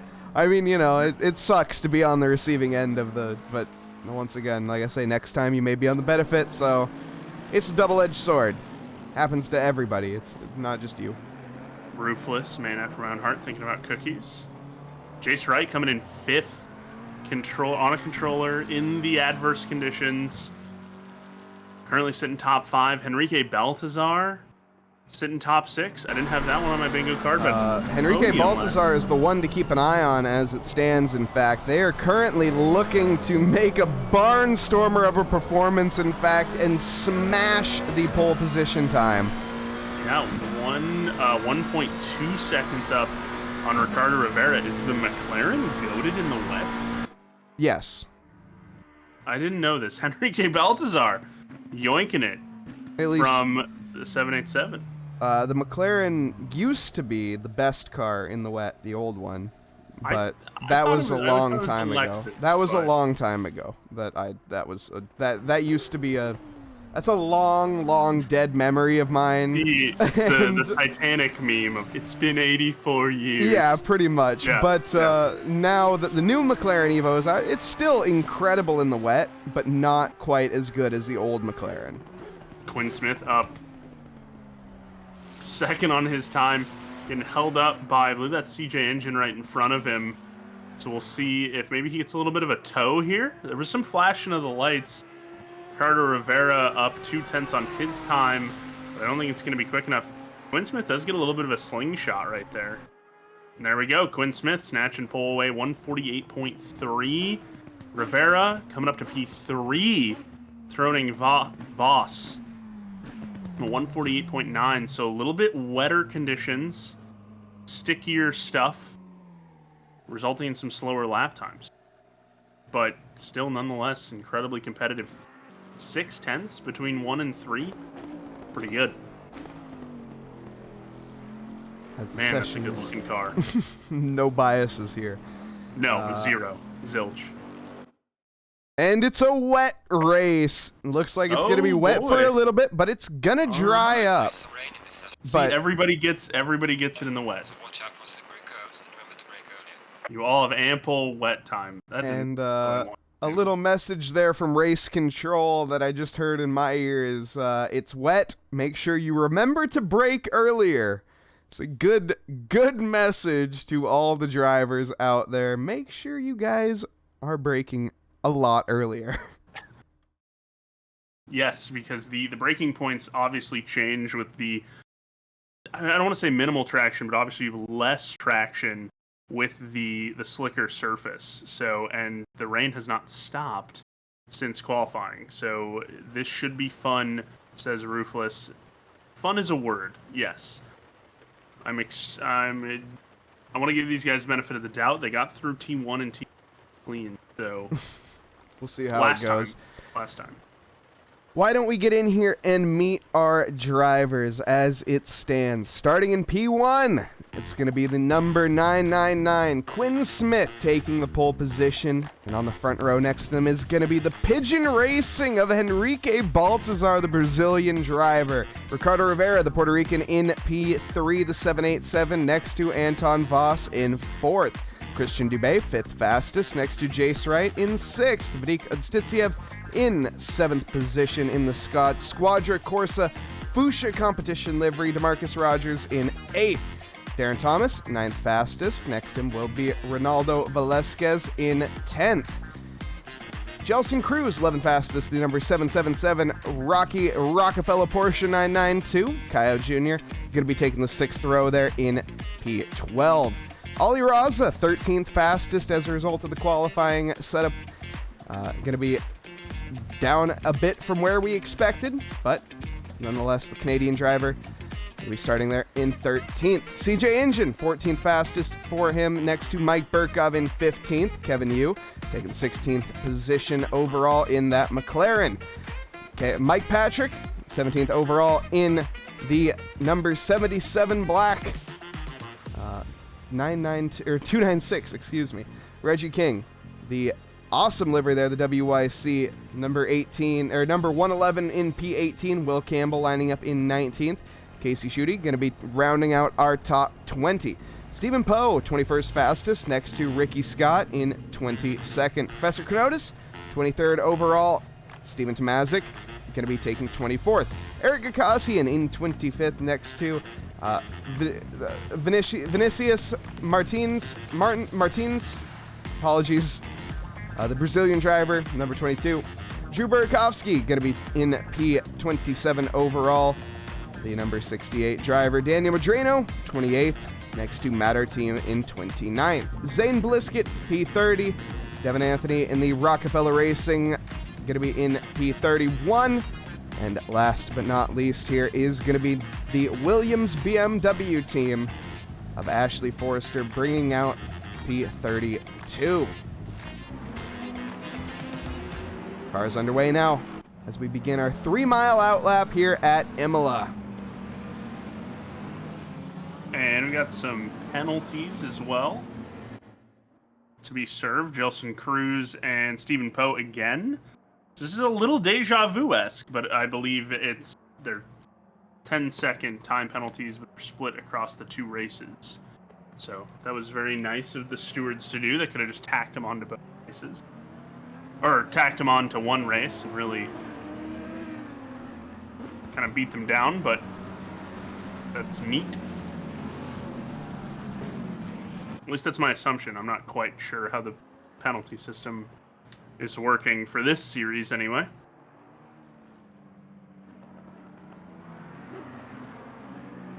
And yes, Quinn Smith, though, I got to give credit here in terms of man, put it on pole position when it mattered here in the wet. We are going to see some out of position drivers.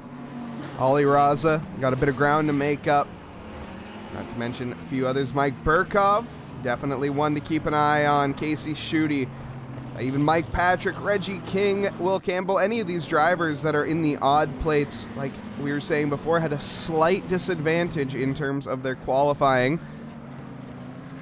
Nonetheless, some of them still managing to qualify quite high. Jace Wright with a great time on the board. Yeah, is an odd number, excuse me. Not even. He is an odd number. Jace Wright, but he's also facing adversity being on a controller. He's done it very, very well. I've been told that a wheel setup is inbound soon, TM. But the even numbered, Ali Raza obviously passes evens. I'd say Burkhoff, Raza are going to make jumps. I also have Casey Schutte making a jump as well, although this is obviously wetter than last race by a fair margin. Well, last race was in fact dry. That was kind of the joke.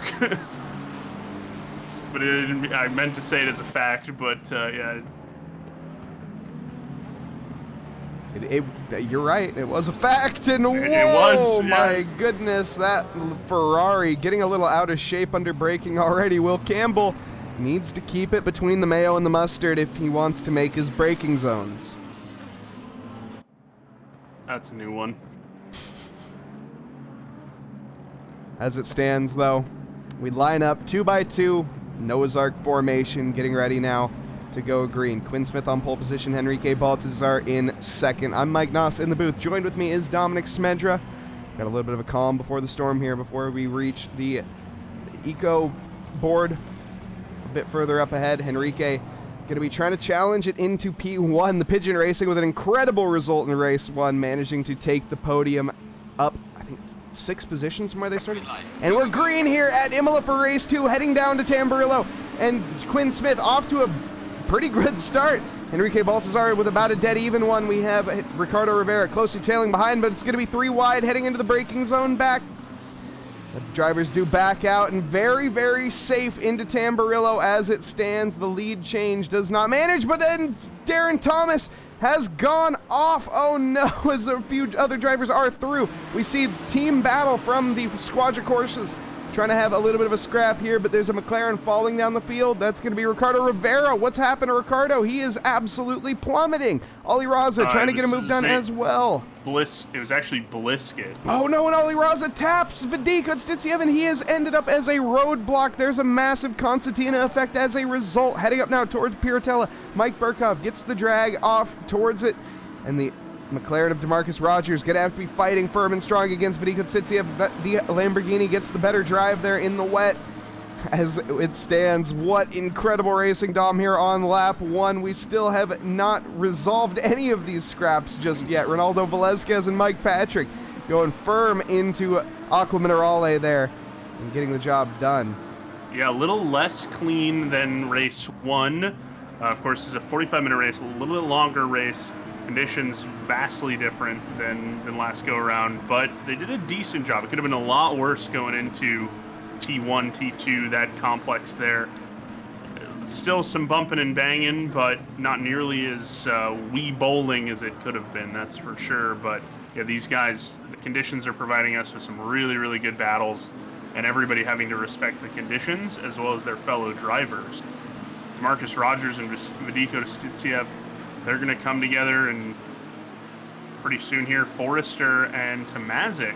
We weren't even talking about you, Steve. And I believe he who shall not be named came together. Yeah, looks like Casey Schutte was making a move. Oh, and Forrester absolutely T-bones. Another postal code. Yeah, that one's a little rough. Burakovsky getting past Kernotis here into T1. Nice move, makes it stick. Also, thank you, Enigma DBT, for the follow. Thank you very much for your support. Currently see Kyle Jr. going after DeMarcus Rogers. And Sharpenberry. Drivers, welcome. Some drivers that had issues earlier: Zane Blisket, Jelson Cruz, Devin Anthony, Matt Arteem, Thomas. Those guys really kind of stuck out lap 1 as far as big droppers. Jelson Cruz looking to get past Blisket. Blisket not letting it happen too terribly easy. CJ Engine going side to side with the fuchsia of Drew Burakovsky. Nothing there, though. A bit further up the field, we have the teammate in the Squadra Corsa Fuchsia battling along here with Voss. That's going to be for the podium paying positions. Christian Dubé having a bit of a moment behind in the Melted Jolly Rancher AMG with Ricardo Rivera firmly pressuring his rear end. Yeah, and that's it's quite a name to have behind you.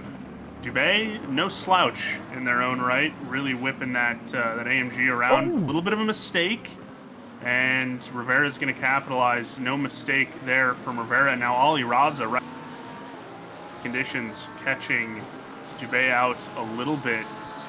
Some exposure happening right now. A little bit of a drag race going down the pit lane here. Who's got the better brakes is what it's going to come down to. You see that service road. A little bit after that is where guys are kind of easing onto the brake, and Dubé staying in P6 as it stands right now. And Ollie Raza not letting up whatsoever either. not a chance. Ali Raz is going to do exactly what Rivera did, wait for Dubé to make a mistake and then pounce on it for notice. And Shooty going side by side through T4. Wow. Parts of the Tamburello. Oh, and Medrano makes on Holy smokes. Sorry to interrupt, but we also have a raid, Mr. Blackout, with a raiding party at 23. Welcome, welcome, Raiders. Hope you guys are ready for some incredible action, because we don't got much time for what's the word I'm even looking for? Formality. Formality is the word I'm looking Drew for. Burakovsky and Reggie King making contact at the top of the hill as they go into Aquaman, bumping and banging, and oh man, Ricky Scott trying to get in on this little action. And Burakovsky is going to go way, way deep. Cut there. Ricky Scott's going to slot in right between them. What was it in between the mayo and the mustard? That there, is, Mike? in fact, it. Term? Yeah. But yes, welcome, Raiders. If you are just joining us, of course, we are here in race 2 of 2 tonight. We are here at the Autodromo Internazionale Enzo Edino Ferrari, otherwise known as the Emilia-Romagna race here. And currently, this is going to be round 5 of our GT3 series, and there's some amazing action that we're seeing unfolding before our eyes here, and the championship battles are thick and fast coming along here. We have a massive shuffle up in terms of the positions due to a wet qualifying, and it's going to be a wet race as well. It's drying conditions, but it's going to be a wet one for a while. Ricardo Rivera chasing down Jace Wright. Quinn Smith currently leading this race by a good margin with Henrique Baltazar 3 seconds behind. Anton Voss in 3rd. And company not too far behind. 1 second separating pretty much everybody else. Yeah, great run by Quinn Smith, taking advantage of the chaos early.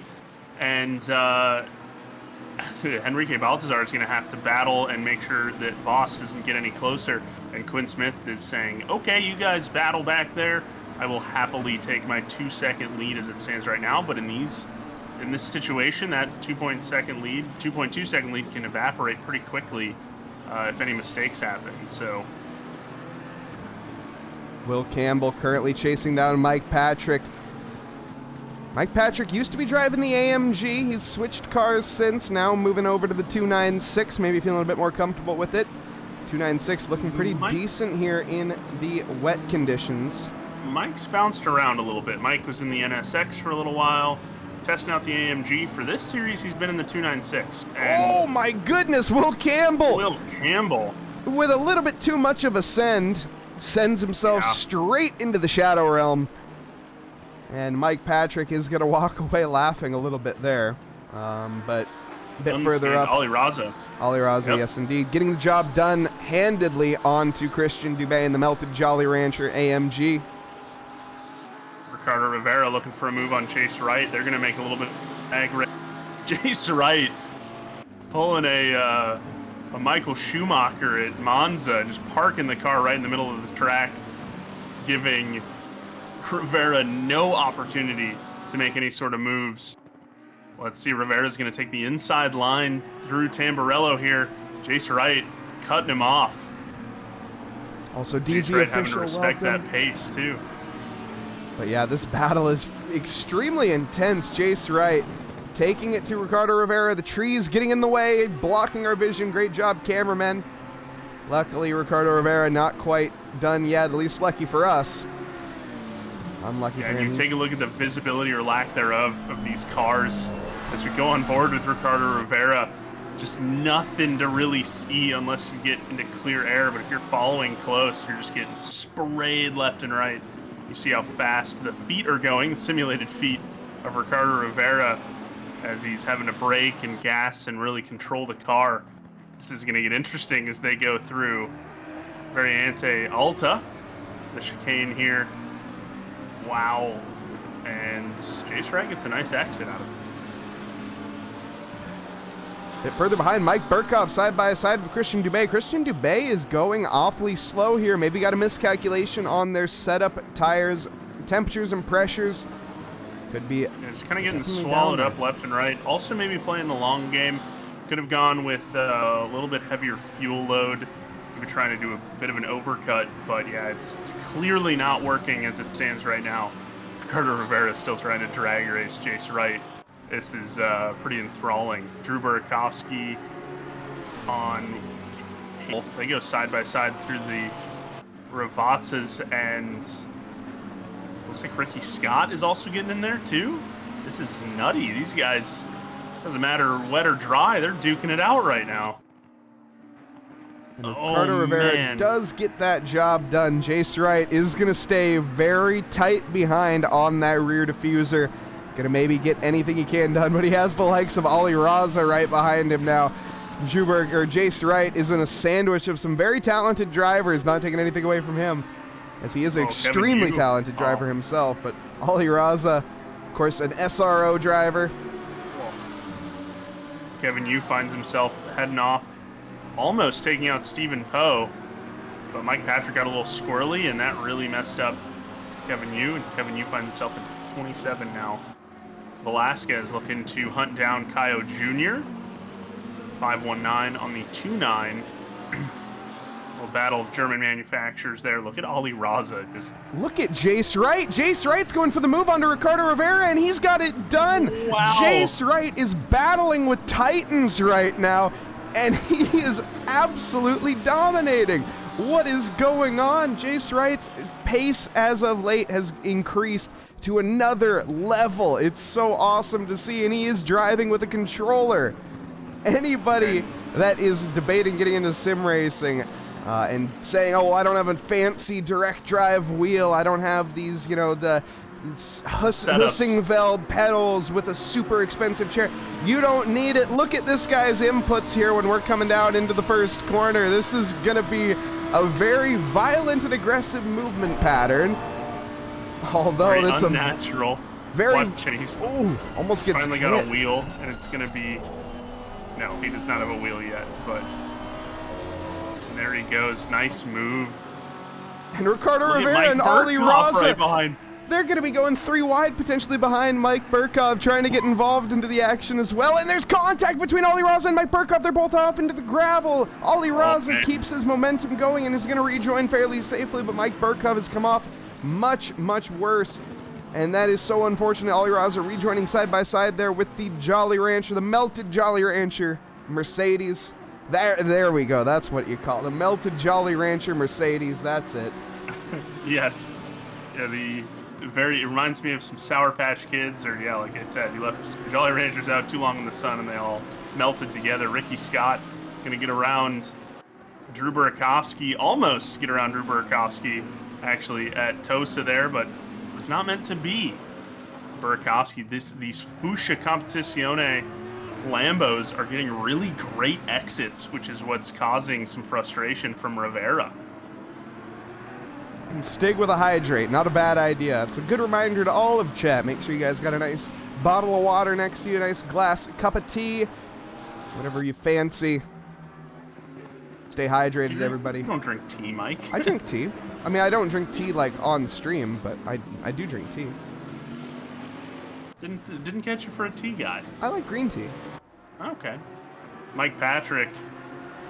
What is Mike Patrick like? Mike Patrick likes taking over Ricky Scott. Chicago native duking it out right now. Oh, going a little deep. And he's actually going to lose a couple positions there. He's going to lose it to Casey Schutte. He's going to do a little double overtake here. Ain't nothing but a thing. And did we get less rain now? A lot less rain. Yeah, most certainly. You can see that the rain is no longer falling sideways. It is barely falling at all. If anything, most of the water is coming off the track from the tires of these massive wheels on these GT cars. Dom, that seems like a statistic you would know. How big are the tires on these cars? I actually don't know that. That seems like something you would know. Chat, who knows that? How big are the tires on these cars? Because I would imagine they have standard size. How big are GT3 tires? Believe it or not, I do not know that. I'm here for comedic relief, not technical. Nah, but you got weird racing facts. I guess, yeah. Not standard. Gage, who's a fast guy, currently missing this series.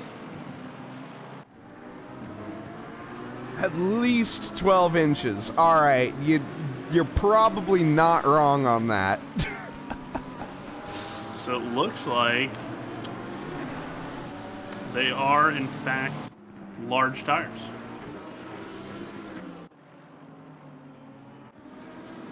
$315. Oh man, we're gonna need an American translation on that one. I'm assuming that's millimeters. 18-inch race wheels, roughly. They are 18s. Okay. Yep, 18 to 20, depending on the vehicle. But yeah, 18 seems to be the So actually, not the biggest. width. Though the 315, that's 315 millimeters. So that's the width of the tire. Okay. The rim size is 18. Yeah, so, yeah. That's probably what you were wondering. No, that makes sense. I Okay. I don't know much about tires, to be tire. honest. I didn't know the width of the tire. I could have probably guessed about 18s. And Yeah, so basically DeMarcus standard Rogers. low-profile tires then, yeah, according with what Enigma's saying. So actually running, yeah, pretty standard tires.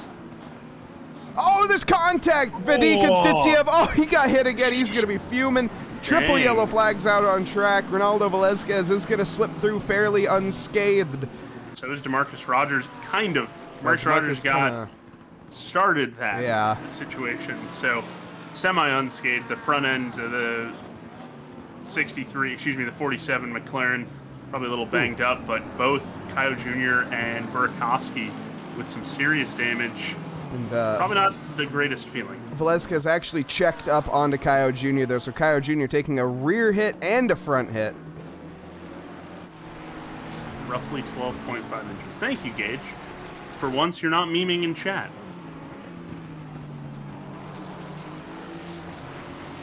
Wait, isn't he? I thought we just established they're 18s. No, like width. Width. Oh, there. width is 12.5 inches? Okay. And then 315 millimeters. Okay. Correct? Question mark? It's like my wheel is about a foot. This is a wide, battle and for it's 300. P2 heading down into the Tamburillo chicane as it stands. Henrique Baltazar side by side. It's McLaren on McLaren action here. GIRTH. That is an interesting fact. BMW and Ast have the narrowest front tires. Interesting. Yeah, only Gage Gonzalez, everybody. Also, I believe was part of the Puerto Rican e-racing club.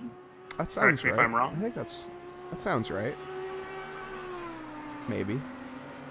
You might have thrown yourself. I don't know. I shouldn't have agreed with you. Hey! Is that true? The it sounds right was very like, I don't want to associate myself with that fact, but then once it's a fact, you can be like, yeah, I thought so. Okay, yeah. Gage is adopted apparently to the Puerto Rican e-racing club. Got it. Are you Puerto Rican? The gap? No, Gage? he's Mexico City. That's okay. That's what I thought. Oh, Kevin, you getting a little bit of a bump draft to Zane Blisket. This looks like a NASCAR Cup race right now. Look at that dry line forming. It's so dangerous to go off onto the side there. We're going to see drivers pitting for dry tires soon enough, but you can see is if you go off, that is way too much of a risk right now. I think we see guys stay on wets, and there you go. Kevin, you looks like Blisket went way, way wide at Tosa, and Kevin, you took advantage. Just yoink. Thank you very much. Kevin Anthony onto Eric Kakasi and into the tight corners. That's a very tricky spot to get an overtake done. The Bentley especially needs the room to take those corners as it lumbers through them. Yeah, high exit oversteer in the Bentley. It understeers on entry and it is on exit. And the biggest advantage Eric has is that he's going to be using all track. That is for sure, because the Bentley is really good at that because it's gigantic. Look at that. Decent defense here by Eric, just staying consistent. Leaving a little bit of the inside open. Eric might be asking for some trouble here. Devin Anthony might try to go into the pit lane. Okay, Kevin Anthony's in. We'll see if he switches to dries. That's a little early in my opinion. I don't think we're going to see dry tires. I'm disagreeing with you on that call. Oh, it's going to be wet again. I think we're going to see guys on wets. the track will be a little greasy. We might see wets get a little warmer, but I don't see. If anybody switches to dries, they're suicidal. Fair enough. And Porsche has massive tires, apparently. 20-inch in the front and 21 in the rear. Those are some chunky tires. Compensation for sure. Definitely in its wheelbase, yeah. It's got a short wheelbase, so it needs big tires. Yeah, the Roofless pointing out it's the Boatley. Very fitting that Eric decided to take it out for this race. He who shall not be named has found the rear end of Zane Blisket. Yes, the M4, one of the M4 drivers has found themselves in a battle with another G3 vehicle. Eric Gakassian slipping in a Minerale. Excuse me, it was Aqua Minerale.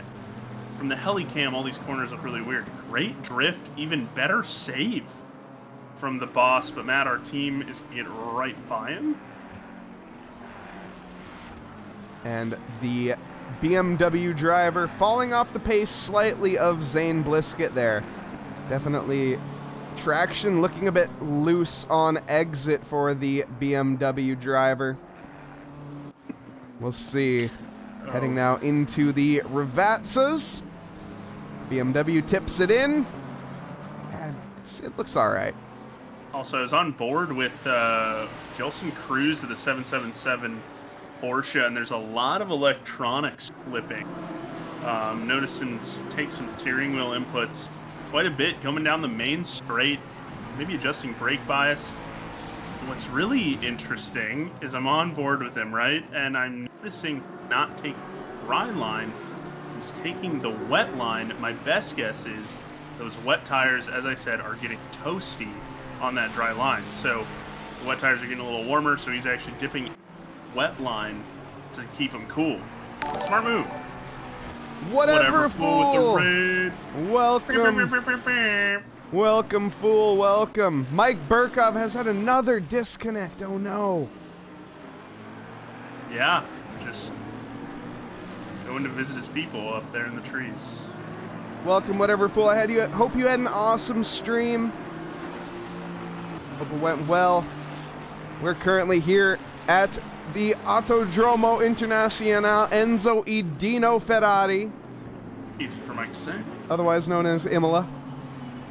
Currently seeing these 31 drivers out on track, battling it out, and it's been an intense one so far. We've had a wet start to race 2, and we see this Casey Schutte currently trying to chase down Vadik. Vadik breaking the toe as early as possible, but as Dom was saying, chucking immediately back onto the wet line because their tires are gonna be cooking. Casey Schutte here on the outside, gonna be looking to take the late braking line, gonna be turned to the inside. Vadik, though, deep into the corner, but keeps it on track. Ow.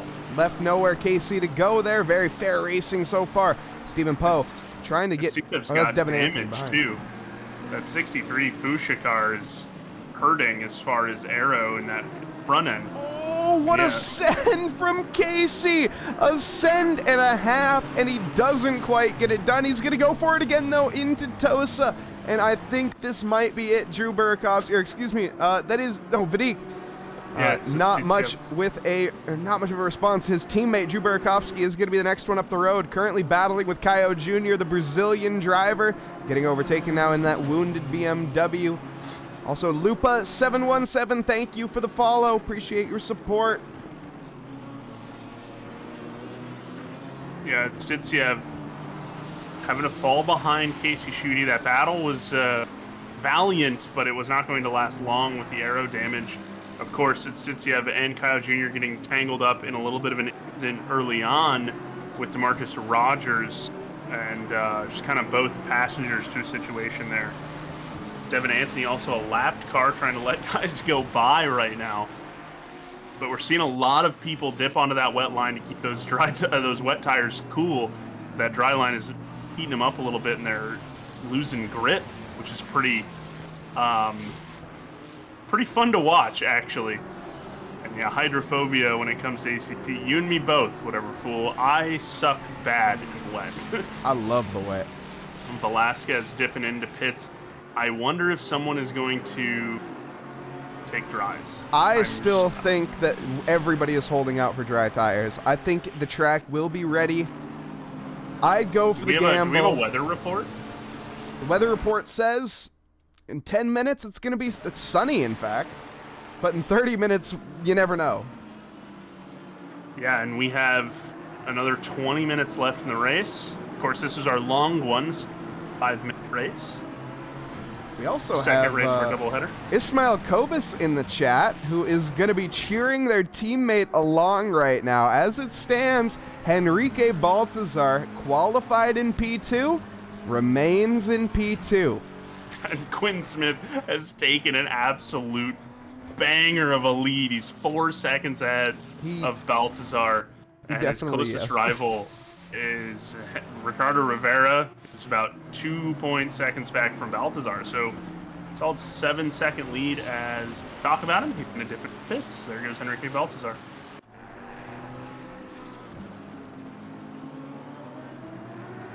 Wet, horrific weather week. I love that. Something I would be skipping. It'd be fun, though. A little bit of a change. I love wet weather. Driving in wet separates the men from the boys. Well, I am a child then, because I'm really bad. I had a wet weather race last week in Olden Park, and it's a wee bit of a doozy. Hey, thank you very much, whatever fool. Like I said before, I hope you had an awesome stream, and enjoy the rest of your evening, brother. We have some more pits to talk about. Stephen Poe, Henrique Baltazar, of course, we were just mentioning. Also, Ashley Forrester coming in. 994, I believe, is now leaving the pit lane. Jelson Cruz, the Rockefeller Porsche, coming in now. Also, Henrique Baltazar bouncing from the pit lane. And Casey Schutte here, piling the pressure onto Kaio Jr. He's got the weight of his world, or the weight of the world on his shoulders, or at least the weight here of America, which this American-British car, which I absolutely love to see, yes, going side by side into cool Piratella. He does manage to get it done. But yes, even has the type, that is not the type, I thought that was the type of oil on the back. No, it's the plane that it's based off of. Correct? Oh, okay. I'll take your word for that. I believe. He'll have to correct us. If someone knows in chat, the FW, I think that's the plane the livery is based off of. But yes, Casey Schutte, very cool. I believe made that himself. So nice job there. We got some pretty talented people in Trackalicious that do a lot of livery designing. Absolutely. Even got the Squadra Corsa here. Well, they're going into the pits, but we'll take a look at them even still. The Fuchsia. Yeah, the Fireside Carpentry sponsored teams. I love the little rainbow air inlets on the front there. I think that's very, very fun. Fuchsia Competizione, as I call them. And they will link up with their pit crew. Burakovsky and Stitsev, those two teammates, of course. They're going to be hitting the pit lane. Ricky Scott, CJ Engine, Medrano, and Matt Arteem. A little bit of a packed pit lane right now. Look at this battle out on track. It's a battle of the admins here. We have Professor Chronotis and Eric the Boss Kakos. They're going to be scrapping away into Tamburillo. Professor Chronotis trying to go any which way he can to get a move on to the inside, but it doesn't quite happen. Oh, Eric spins. Well, yes, he does. He's he off. loses it. Wait, was there a tap? Eric, Chrono's slowing. Was there a tap? I don't think there was. I think that was self-inflicted, but I could be wrong. Take a look. Chrono seems to think that there was a tap involved here as he is slowing. Oh, there most certainly was. Yeah, most certainly was a tap. Incorrect. Also, Casey Schutte with a yellow flag. He went off a little bit. The wet tires right now are getting toasty. A little bit of lack of grip. Oh man, Casey Schutte absolutely Tokyo drifts. Aquaminerale, that was awesome. Tires might be getting a little bit tired. Eric Gakasi in here with Henrique Baltazar in front. Henrique Baltazar, P2, has come into the pits. Now down to P12. Yeah, kind of curious to see which compound they're running, whether it be wet or dry. Let's take a look on board. We have no way of knowing except for the visuals. No, because the little HUD won't tell us. I mean just his steering and oh, like in whatnot. driving? Yeah. Yeah, Blisket also getting bit by Aquaminerale. You spin these tires in the 0.9, they are hooked. And Chronotis getting by Bossman. Somehow that Bentley takes up that entire track. DeMarcus Rogers, Casey Schutte, Jace Wright, Christian Dubé, Ali Raza, Will Campbell, King, and Professor Chronotis and Eric Gakassian all coming into the pit lane. Another big logjam of pits, which is really fun for us because it's going to bunch people up here. Yeah, for sure. Also, Hulk Nout 2017. Hulking out. Hulking out. 2017. Thank you for the follow. Much appreciated. Thank you for the support. Lizzie, who would you like that full onboard left? Like it of Ashley. All right. Ashley Forrester currently sitting in P27. Coming up through Piratella now, heading down towards Aquaminerale. A very tight twisty turn complex here. You can see tilting the car in, getting it rotated in time. Nice and conservative entry. Getting on the throttle nice and early as well. Looking at that braking marker at the curbing. Managing to get it stopped in time. A little bit of an uphill braking, which does help. I think a little bit of lag we're seeing here as Ashley is across the pond over in the UK. It's probably about 3 a.m. for them right now. Yeah, a little early. Definitely a warrior. Staying up. And racing with us. We appreciate it. Chronotis, Scott, and Poe. Whoa, what is... all leaving the pits. Oh, they're leaving the pits, okay. Christian Dubé in the slightly stupid Mercedes. What? That's what it says. Slightly stupid Mercedes. Okay. It says it right on the back. I'm not being mean this time. Wait, who? Stephen Poe? No. Christian Dubé. It does? Okay, I need to see Yeah, it this. says slightly stupid on the back. I have not seen this yet. Chronotis spin, Chronotis spun. Tires are getting, as Mike said, a little tired. Oh, just caught the curb. Whoa, a little bit of a wiggle. It's on the back. I know. I just haven't checked this livery out yet. Yeah, the melted Jolly Rancher Mercedes. Surf Roots. Surf Roots Radio? Question mark? It is. Slightly stupid. It does say slightly stupid. I don't like referring to it that way, to be honest, but... I hope Christian gets a good laugh out of calling it the slightly stupid Mercedes. Oh, Professor Chronotis is having some serious traction issues as... Oh, man. Kaio Jr. has rejoined in the best position possible. Look at that. If he rejoined about a second behind him, he would have been stuck behind this entire train of these cars. My goodness. Yeah, nice strategy call by the team there. It's making it work. Lots of the big gaps now after teams have pit. 11.5 seconds between Dubé and Rogers. Just to count one of... And thank you, Gage. Appreciate it.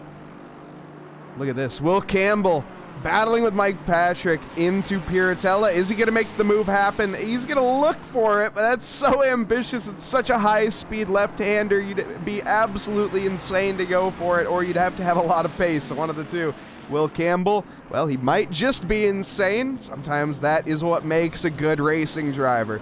Let's see. Going up the hill. That's a terrible exit for Mike Patrick. He had a big moment in the mid corner. We might even see a little bit of 3 wide action heading down into Variante Alta. 3 most certainly does not go into 1 here, and there is inevitable contact, and the car that comes out worse is Will Campbell.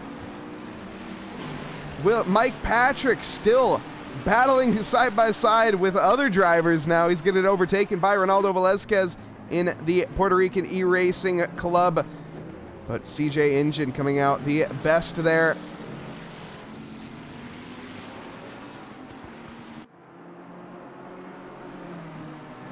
Tony Danzig, welcome, welcome. We have a BMW driver into the pits as well. Danny Medrano trying to get the overtake done here onto Will Campbell. Will Campbell has been caught sleeping down the field as it stands, and any driver on wet tires as it stands is going to be absolutely suffering. I think dry tires are the way to go, and it looks like by the times, I'm not seeing too many drivers on dries. I think they went for the wets, at least up at the front. Quinn Smith a 146.9. It might be dry tire times, but I think those are wets. And off the track goes Will Campbell. Daniel Medrano slips through. I think Will's tires are toast. The driver that should not be named, coming out right behind the side-by-side battle of Anton Wallace and of Anton Vaus, who is now off the track, unfortunately. And Ashley Forrester behind, chasing down Chronotis. I think we finished that onboard lap. I don't think we ever did.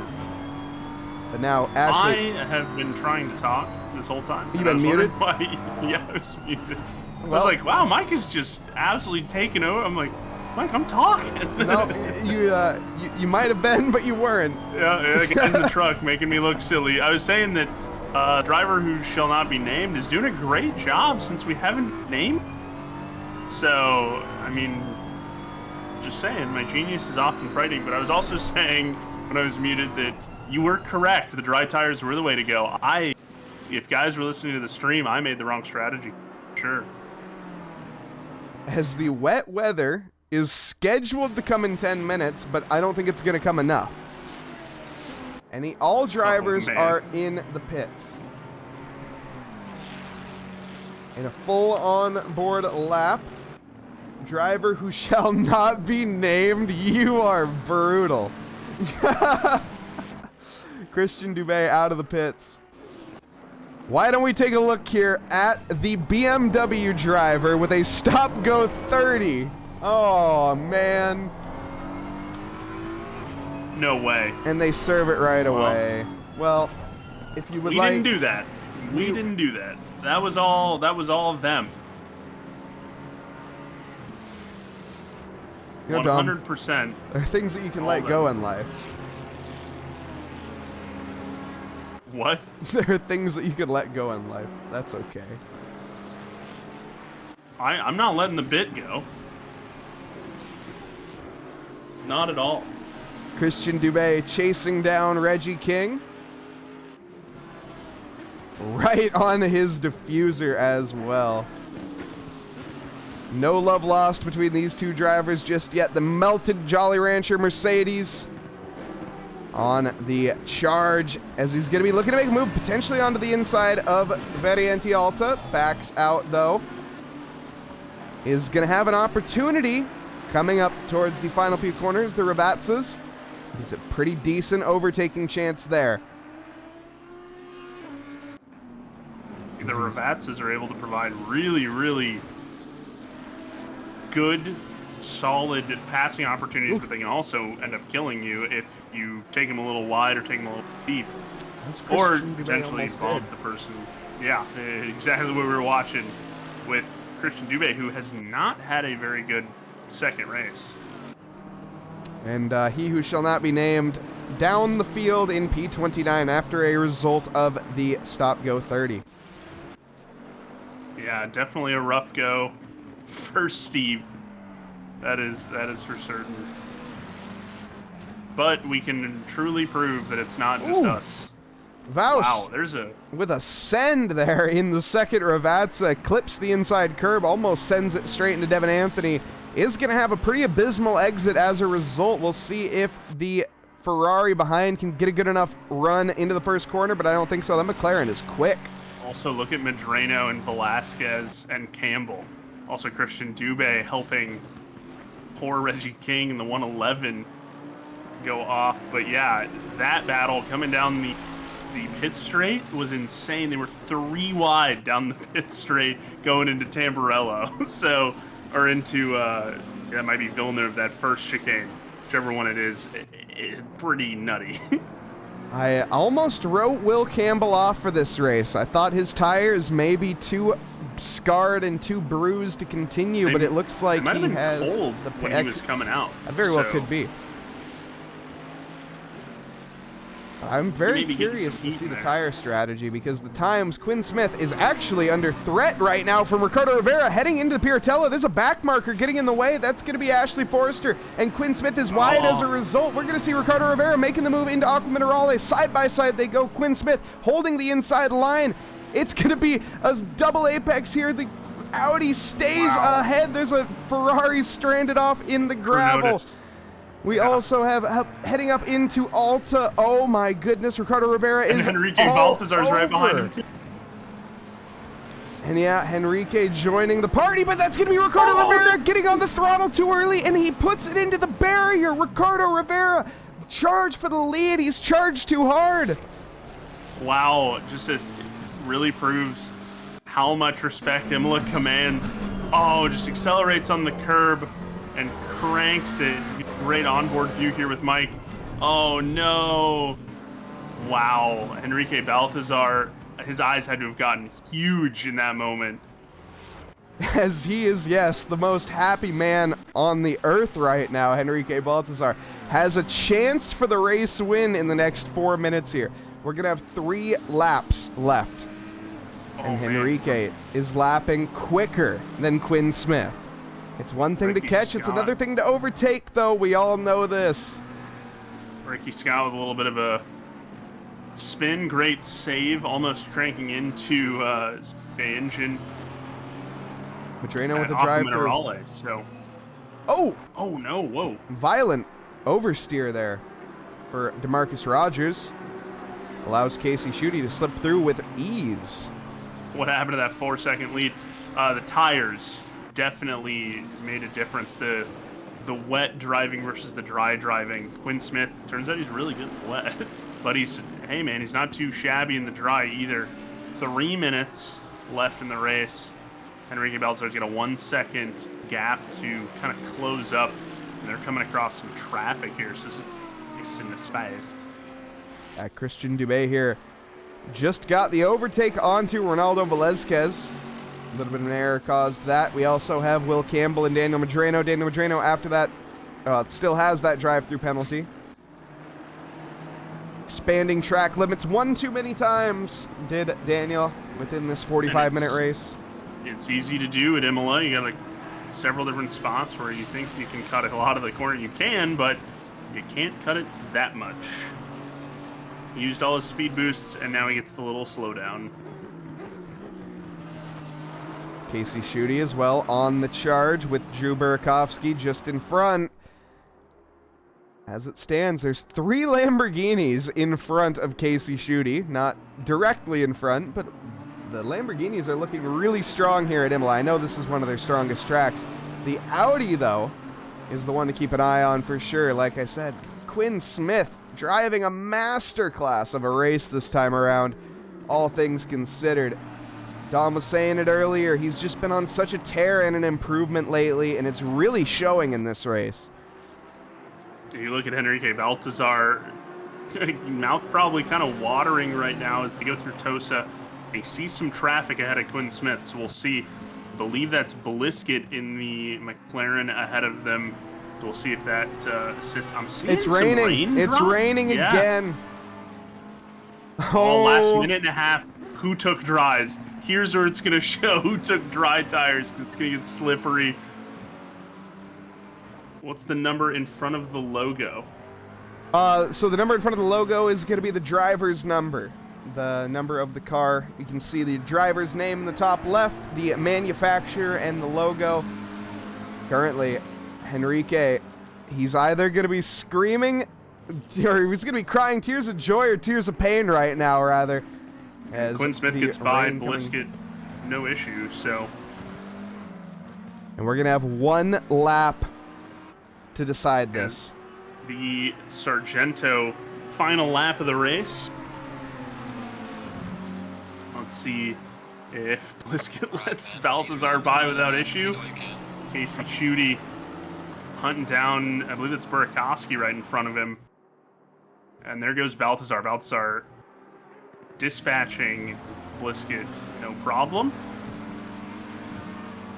But that's 2 seconds up the road for Quinn Smith. That might be enough. He needs to close that gap and make the overtake here with less than 3 miles to go. I'm not sure he's got it in him. We'll see, though. Henrique, this is everything he's ever trained for, that's for sure. Battling the likes of Quinn Smith, and he's sideways. Quinn Smith is pushing. Yeah, Quinn's hauling something. Ricardo Rivera still gets that fastest lap, which seems to be pretty safe right now because of the rain. I don't think we're going to see anyone break the 143.6 barrier. Although Baltazar and Quinn Smith, if the race would have stayed dry, I think he might have been able to snatch that extra point away, or a couple points. Correct me if I'm wrong, if it's 2 points or 1 point. I'm going to be honest, I don't know if there is a fastest lap point in this league. Oh, okay. Someone can correct me on that. Enduro, I know there is for the Enduro. I don't know if there is for this. What was that disconnect? That was Medrano. I think that might have been a DSQ for Medrano. No, just a return to the garage. Interesting. Carrying on. Henrique Baltazar, Quinn Smith. The battle is over. Quinn Smith rounding the final few corners now. He has done it. The Audi driver in the wet has managed to come home for the victory. And what a drive it's been from Quinn Smith. Henrique Baltazar with an amazing result as well. Starts P2, finishes P2, but he had the dream for the race win there. Not quite available though. Ricardo Rivera with an amazing drive as well to bring it home for P3. Jace Wright, 4th. Almost a podium result for Jace. Ollie Raza to climbing take home back up 5th. into 5th after qualifying top 15, but I think he was like 12th or 13th. He comes back up into 5th. Solid job. Casey Schutte in that 7th spot. DeMarcus Rogers in 8th. Nice recovery from race 1. Of course, probably going to have to answer for an incident early on in the race. Caio Jr., the other Brazilian, the 29 M4, coming in P9 to have a better result than race 1. And Ricky Scott in the 84 McLaren coming in P10. And this battle on track is not done yet. Vadik battling with Jelson, and the 3-way battle behind between Reggie King, Mike Patrick, and Kevin Yu as well unfolding. They're going to go side by side into the Ravazzas.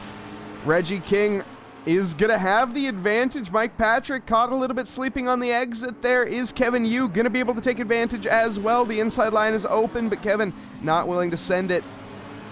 Oh, but he spins! Reggie King loses it on exit! Oh my goodness! I wonder if that was assisted. I don't think so. But I don't think that was assisted, but we can go back and take a look. Get a better angle here from the Helicam. I think that was clean, but let's take a look here. As it's very, very close, and that is in fact a unforced error. Very uncharacteristic from Reggie King, and Kevin Yu and Mike Patrick are left with a smile on their face. What a finish. Absolutely, what a finish. If we get Quinn Smith, Henrique Baltazar, and Ricardo Rivera into the green room, that would be amazing. It'd be amazing. We're going to head over into the booth as well. I'm getting a shot from the Rockefeller Racing Ferrari, looking at their tires, the wet tires that they stayed on the race, and they're very warm, very, very warm. They look like the little, fruits that you catch in Crash Bandicoot. That's exactly what those tires look like. That is rough. Taking a look at the green room, we have Ricardo Rivera. We can still get Quinn Smith. Quinn Smith not in the Discord. There he is. We can get Quinn Smith, who's moved himself, as well as 37 psi is the highest. And welcome Quinn Smith, welcome Ricardo Rivera. Great race from the two of you. Dom, I'll let you handle this one while I try to. Yeah, we'll start with Ricardo. You ran a fantastic first race. Of course, a little bit adverse conditions in qualifying, but a nice dry race. And then I really, of course, want to talk to you about the spin out in race 2 right after the chicane. Just get a little early on the throttle there. What happened? Yeah, I think the combination of the throttle and the exit curb. I also had to brake like a little bit after the curb, but I went full throttle, and then I have to brake because I think I was going to hit Quinn. So in the braking and getting back to the throttle, I spun out. Well, hey man, I mean, solid battle. You gotta walk away from the weekend with one win and then another, of course, third place, nice little podium action. Yeah, and we move on to next week, right? Yeah, I gambled a dry setup in the second race, and I think it was going to pay off, but unfortunately the mistake got me. And so you let me get that straight. You went with a dry setup with wet tires. Is that what I'm hearing? Yep, waiting Yeah. for the track to dry. So when I saw that there was going to be like rain for only a few minutes, I gambled and started the race with a dry setup on wet tires. I mean, it worked, especially at the end. You cleared a giant gap that Quinn had made early on. So, I mean, great driving. Congratulations. We move on to Valencia next week. You excited? Yep. Valencia is a small, fun track that you have to fight for not getting a drive-through for track limits. Yeah, it's got some persnickety limits. Well, congratulations, Ricardo. We'll see you next week, buddy. Thank you. Now, Quinn, you come home. You got a same exact kind of situation that Ricardo's in. You got one win, and then you have a podium, right? First race was a little interesting. The wet quality, and then right into the dry. I was predicting a lot of people were probably panicking for race 1 as they saw it cleared up. What was your thoughts going into that first race? I wasn't really too worried about it. I knew I was going to be slower than Ricardo. Oh, you're modest. You're modest. Yeah. Like I said, I knew I was going to be slower than Ricardo. I was on a wet set, and I wasn't really deviating from it. But yeah, it was good racing all around. He was he was fast.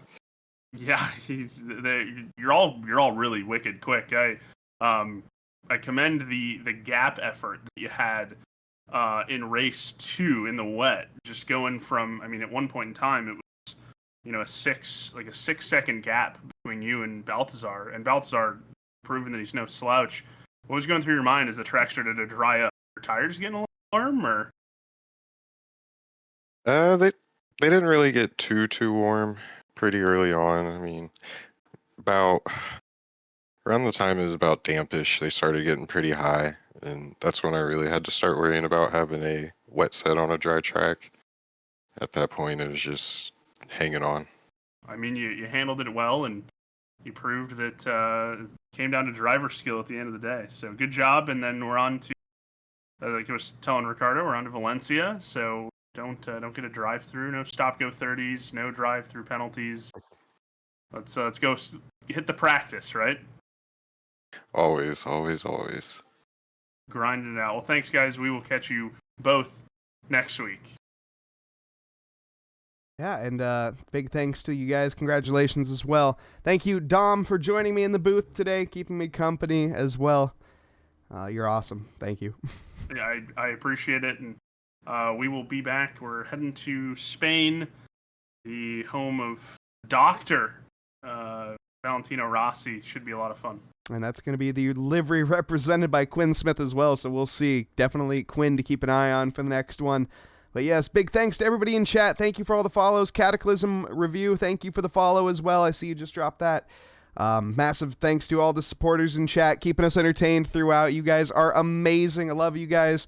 Hope everyone has an amazing evening, afternoon, or morning, wherever you are in this fine world. We need to raid before we do all of this outro stuff. I always forget to do that. But we will now, like I say, we're going to be rating Gavin J, so make sure we go drop him a follow. He's going to be driving on some ACC. Hope everyone has, like I say, lovely evening, afternoon, morning, wherever you are. I'm Mike Nause, and I'll catch you guys in the next one. Thank you.